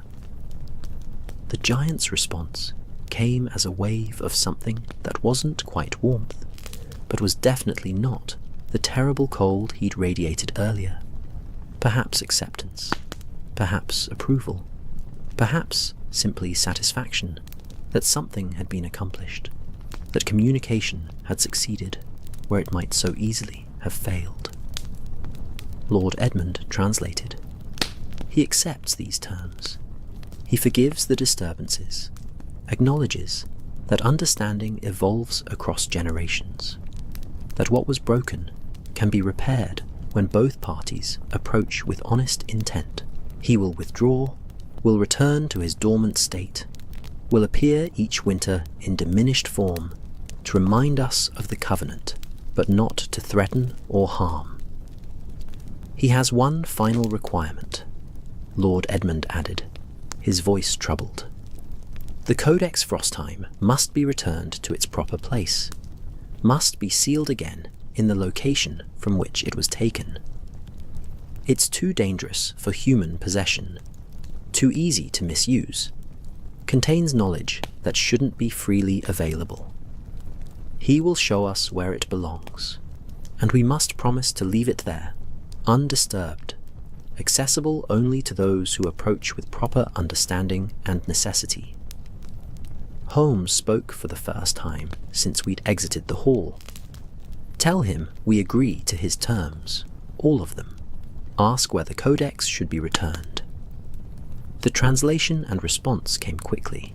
The Codex belonged in a chamber beneath the old circle, sealed in stone, protected by the standing stones themselves, retrievable only during the 3 days of winter solstice, when the barriers between worlds grew thinnest, and such knowledge might be necessary. Lord Edmund must perform the sealing, must use his scholarly understanding to ensure it was properly protected, yet potentially accessible if true need arose. We agreed to all of this, standing in that frozen courtyard, while an entity from legend dictated terms for peace and coexistence, while a middle-aged innkeeper with more courage than sense represented humanity in negotiations no sane person would believe had occurred. The whole situation was utterly mad, completely impossible, and yet undeniably real, happening around us and to us with consequence that would echo through generations. Finally, the frost giant straightened, rising to his full towering height once more, and spoke a final time, words that Lord Edmund translated as both blessing and warning.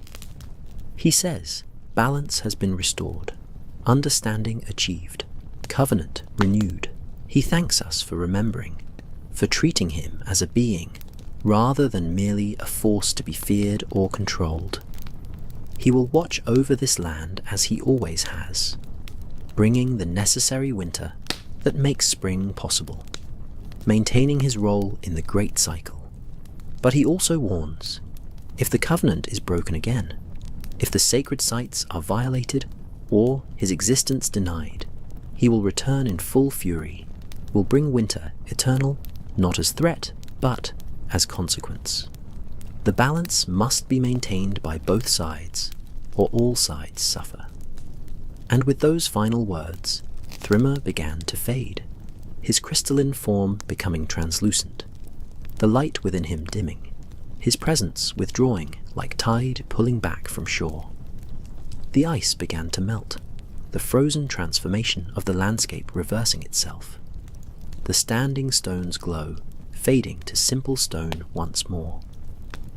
Within minutes, the courtyard looked almost normal, snow-covered still, cold certainly, but with natural rather than supernatural cold, the feeling of overwhelming presence and power, dissipating like morning mist under sunlight. We stood in silence for long moments, trying to process what had just occurred, to fit the extraordinary events into frameworks of understanding designed for ordinary reality. Mrs. Blackwood was shivering violently now, the adrenaline that had sustained her burning away, leaving her vulnerable to the cold she'd endured. Catherine immediately moved to wrap her in the fallen blanket, guiding her back toward the hall's entrance, toward warmth and safety, and the hot tea that would begin the process of recovery. "Did that really just happen?" I asked quietly. "Or did we all suffer some sort of shared hallucination brought on by cold and exhaustion?"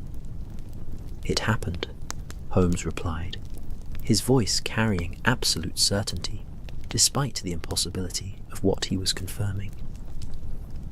"We negotiated with and achieved agreement from a being that shouldn't exist according to our understanding of reality. We stood in the presence of ancient power and lived to tell about it, succeeded in preventing catastrophe through courage and communication rather than violence or submission. It happened, Watson, and the world is officially more complex and mysterious than our philosophies dreamed." Lord Edmund stood, holding the codex, looking down at its ancient metal covers with an expression mixing reverence and resignation. "I have to seal it away," he said quietly. "Have to give up the knowledge I've worked years to accumulate, consign it to a hidden chamber where it might sit for decades or centuries before anyone accesses it again. The scholar in me rebels against hiding knowledge, against restricting access to historical artifacts and ancient wisdom. But the responsible human in you knows it's necessary," Holmes said gently. "Some knowledge is too dangerous for casual access, too easy to misuse, too dependent on context and understanding that most people lack. The codex will be safe, will be available when true need arises, but won't be left where academic curiosity or malicious intent can cause the chaos we've narrowly averted. You're making the right choice, Lord Edmund. Perhaps the most important choice of your scholarly career." We returned to the hall, to warmth and light, and the blessed normalcy of hot food and dry clothing. Eric Thornton was turned over to the local constable, charged with kidnapping and assault, though I suspected the actual explanation for his actions would never appear in any official record. Some things couldn't be adequately explained within legal frameworks designed for ordinary crimes. The following day, our group made one final journey to the old circle. Holmes, myself, Lord Edmund, Catherine, Mrs. Blackwood, and Grimshaw. The weather had cleared, bright winter sun making the snow sparkle, ordinary and beautiful, without the supernatural overtones that had made the same landscape nightmarish just hours earlier. The circle's central area showed a stone that hadn't been visible before. An altar stone, perhaps, or a marker of some kind, that when moved revealed steps leading down into the earth, into a small chamber perfectly sized for storing something as significant as the codex. Lord Edmund descended carefully, placing the ancient tome on a stone shelf, clearly designed for its reception, speaking words in Old Norse that the rest of us couldn't understand, performing the sealing ritual that would protect the knowledge while allowing future access if circumstances required. When he emerged, the stone settled back into place as though it had never moved, the chamber once more hidden and protected by the standing stone's ancient power. "It's done," Lord Edmund said simply. "The codex is sealed, the covenant is renewed, the balance is restored." We returned to Thornfield Hall, spent one more night in its comfortable guest quarters, and the following morning began our journey back to London, to Baker Street, to the ordinary mysteries and mundane problems that would occupy our attention for months to come. But I never forgot those days in Yorkshire, never fully returned to the comfortable certainty I'd once held about the world's boundaries and possibilities. Holmes and I rarely spoke of the events directly, but sometimes in the quiet evenings, when rain whispered against our windows and fire crackled in the grate, I'd catch him looking thoughtful, distant, as though remembering conversations with entities that shouldn't exist, negotiations that rational philosophy claimed were impossible. Mrs. Blackwood continued running her inn, though she also quietly took on another role, keeper of the covenant, maintainer of awareness, ensuring that offerings were left at the old circle each winter solstice, that stories were told preserving memory of Threema, and the agreement reached in that frozen courtyard. She became, in essence, what Eric Thornson had been, but approached with wisdom and humility rather than fanaticism. Lord Edmund published no papers about his experiences, shared none of his research with the broader academic community, but he continued his scholarly work with new perspective, understanding that some knowledge was meant to be protected, and that the pursuit of understanding carried responsibilities as well as rewards.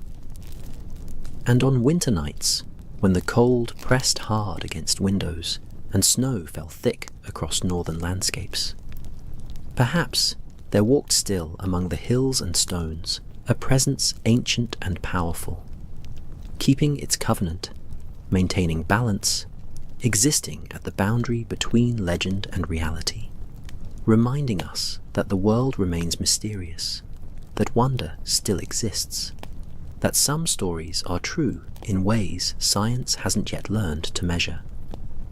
The train swayed gently as we made our way south, carrying us back toward London, toward the familiar comforts of Baker Street, and the resumption of our normal lives.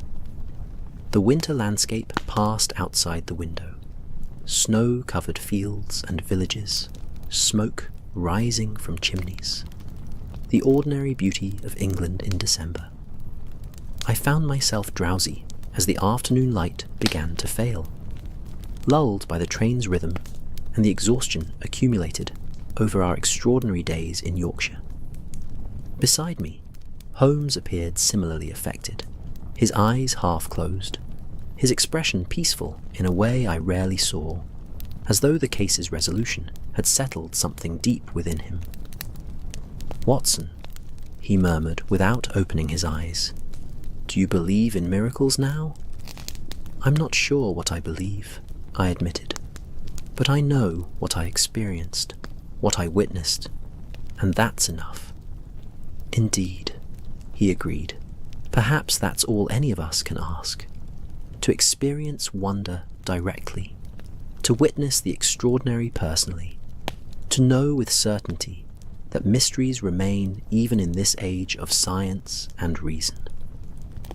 The train carried us onward, through the gathering darkness, through the quiet winter evening, carrying us home while behind us, in the northern hills, ancient stones stood watch over a covenant renewed, over balance restored, over a mystery that would continue long after we had passed from the world and into memory ourselves.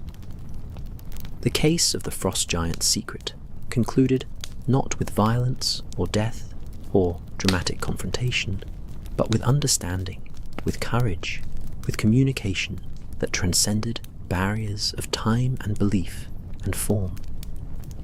It remained one of our most extraordinary investigations, one that expanded my understanding of what was possible while reminding me of how much remains unknown, how many mysteries still exist in the shadows and margins of our supposedly rational world.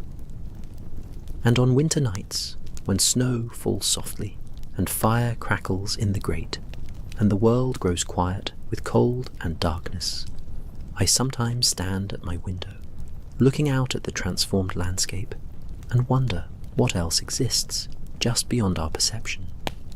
What other entities watch from the spaces between knowing and unknowing? What other covenants maintain balances we don't even realize, depend on ancient agreements and mutual respect? The world is vast and strange and full of wonder, more so than our philosophies and sciences have yet acknowledged. And perhaps that's as it should be. Perhaps some mysteries should remain mysterious. Some legends should stay legendary. Some boundaries between knowledge and ignorance should be honoured rather than crossed. But we crossed those boundaries in Yorkshire that winter, walked into legend and emerged changed, carried away understanding that the world is wider and wilder than we dared imagine, that courage and communication can succeed where force and fear would fail, that even the most ancient and alien presence might respond to honest acknowledgement and respectful negotiation.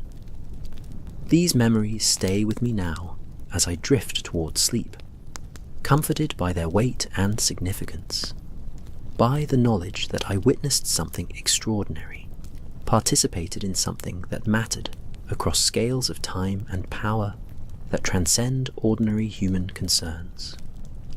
The train sways gently onward, carrying me home, carrying me toward rest, carrying me toward dreams of frozen landscapes and towering figures and conversations that bridged impossible distances. And so, dear listener, our tale draws to its close, here in the quiet of evening, with snow still falling softly outside your window, and warmth surrounding you in safety and comfort. You've journeyed with us to Yorkshire's northern reaches, have stood beside us in the presence of ancient power, have witnessed the impossible made real through courage and communication. Perhaps you're drowsy now, your thoughts drifting, your breathing deepening as the story's end approaches, and sleep beckons with gentle insistence.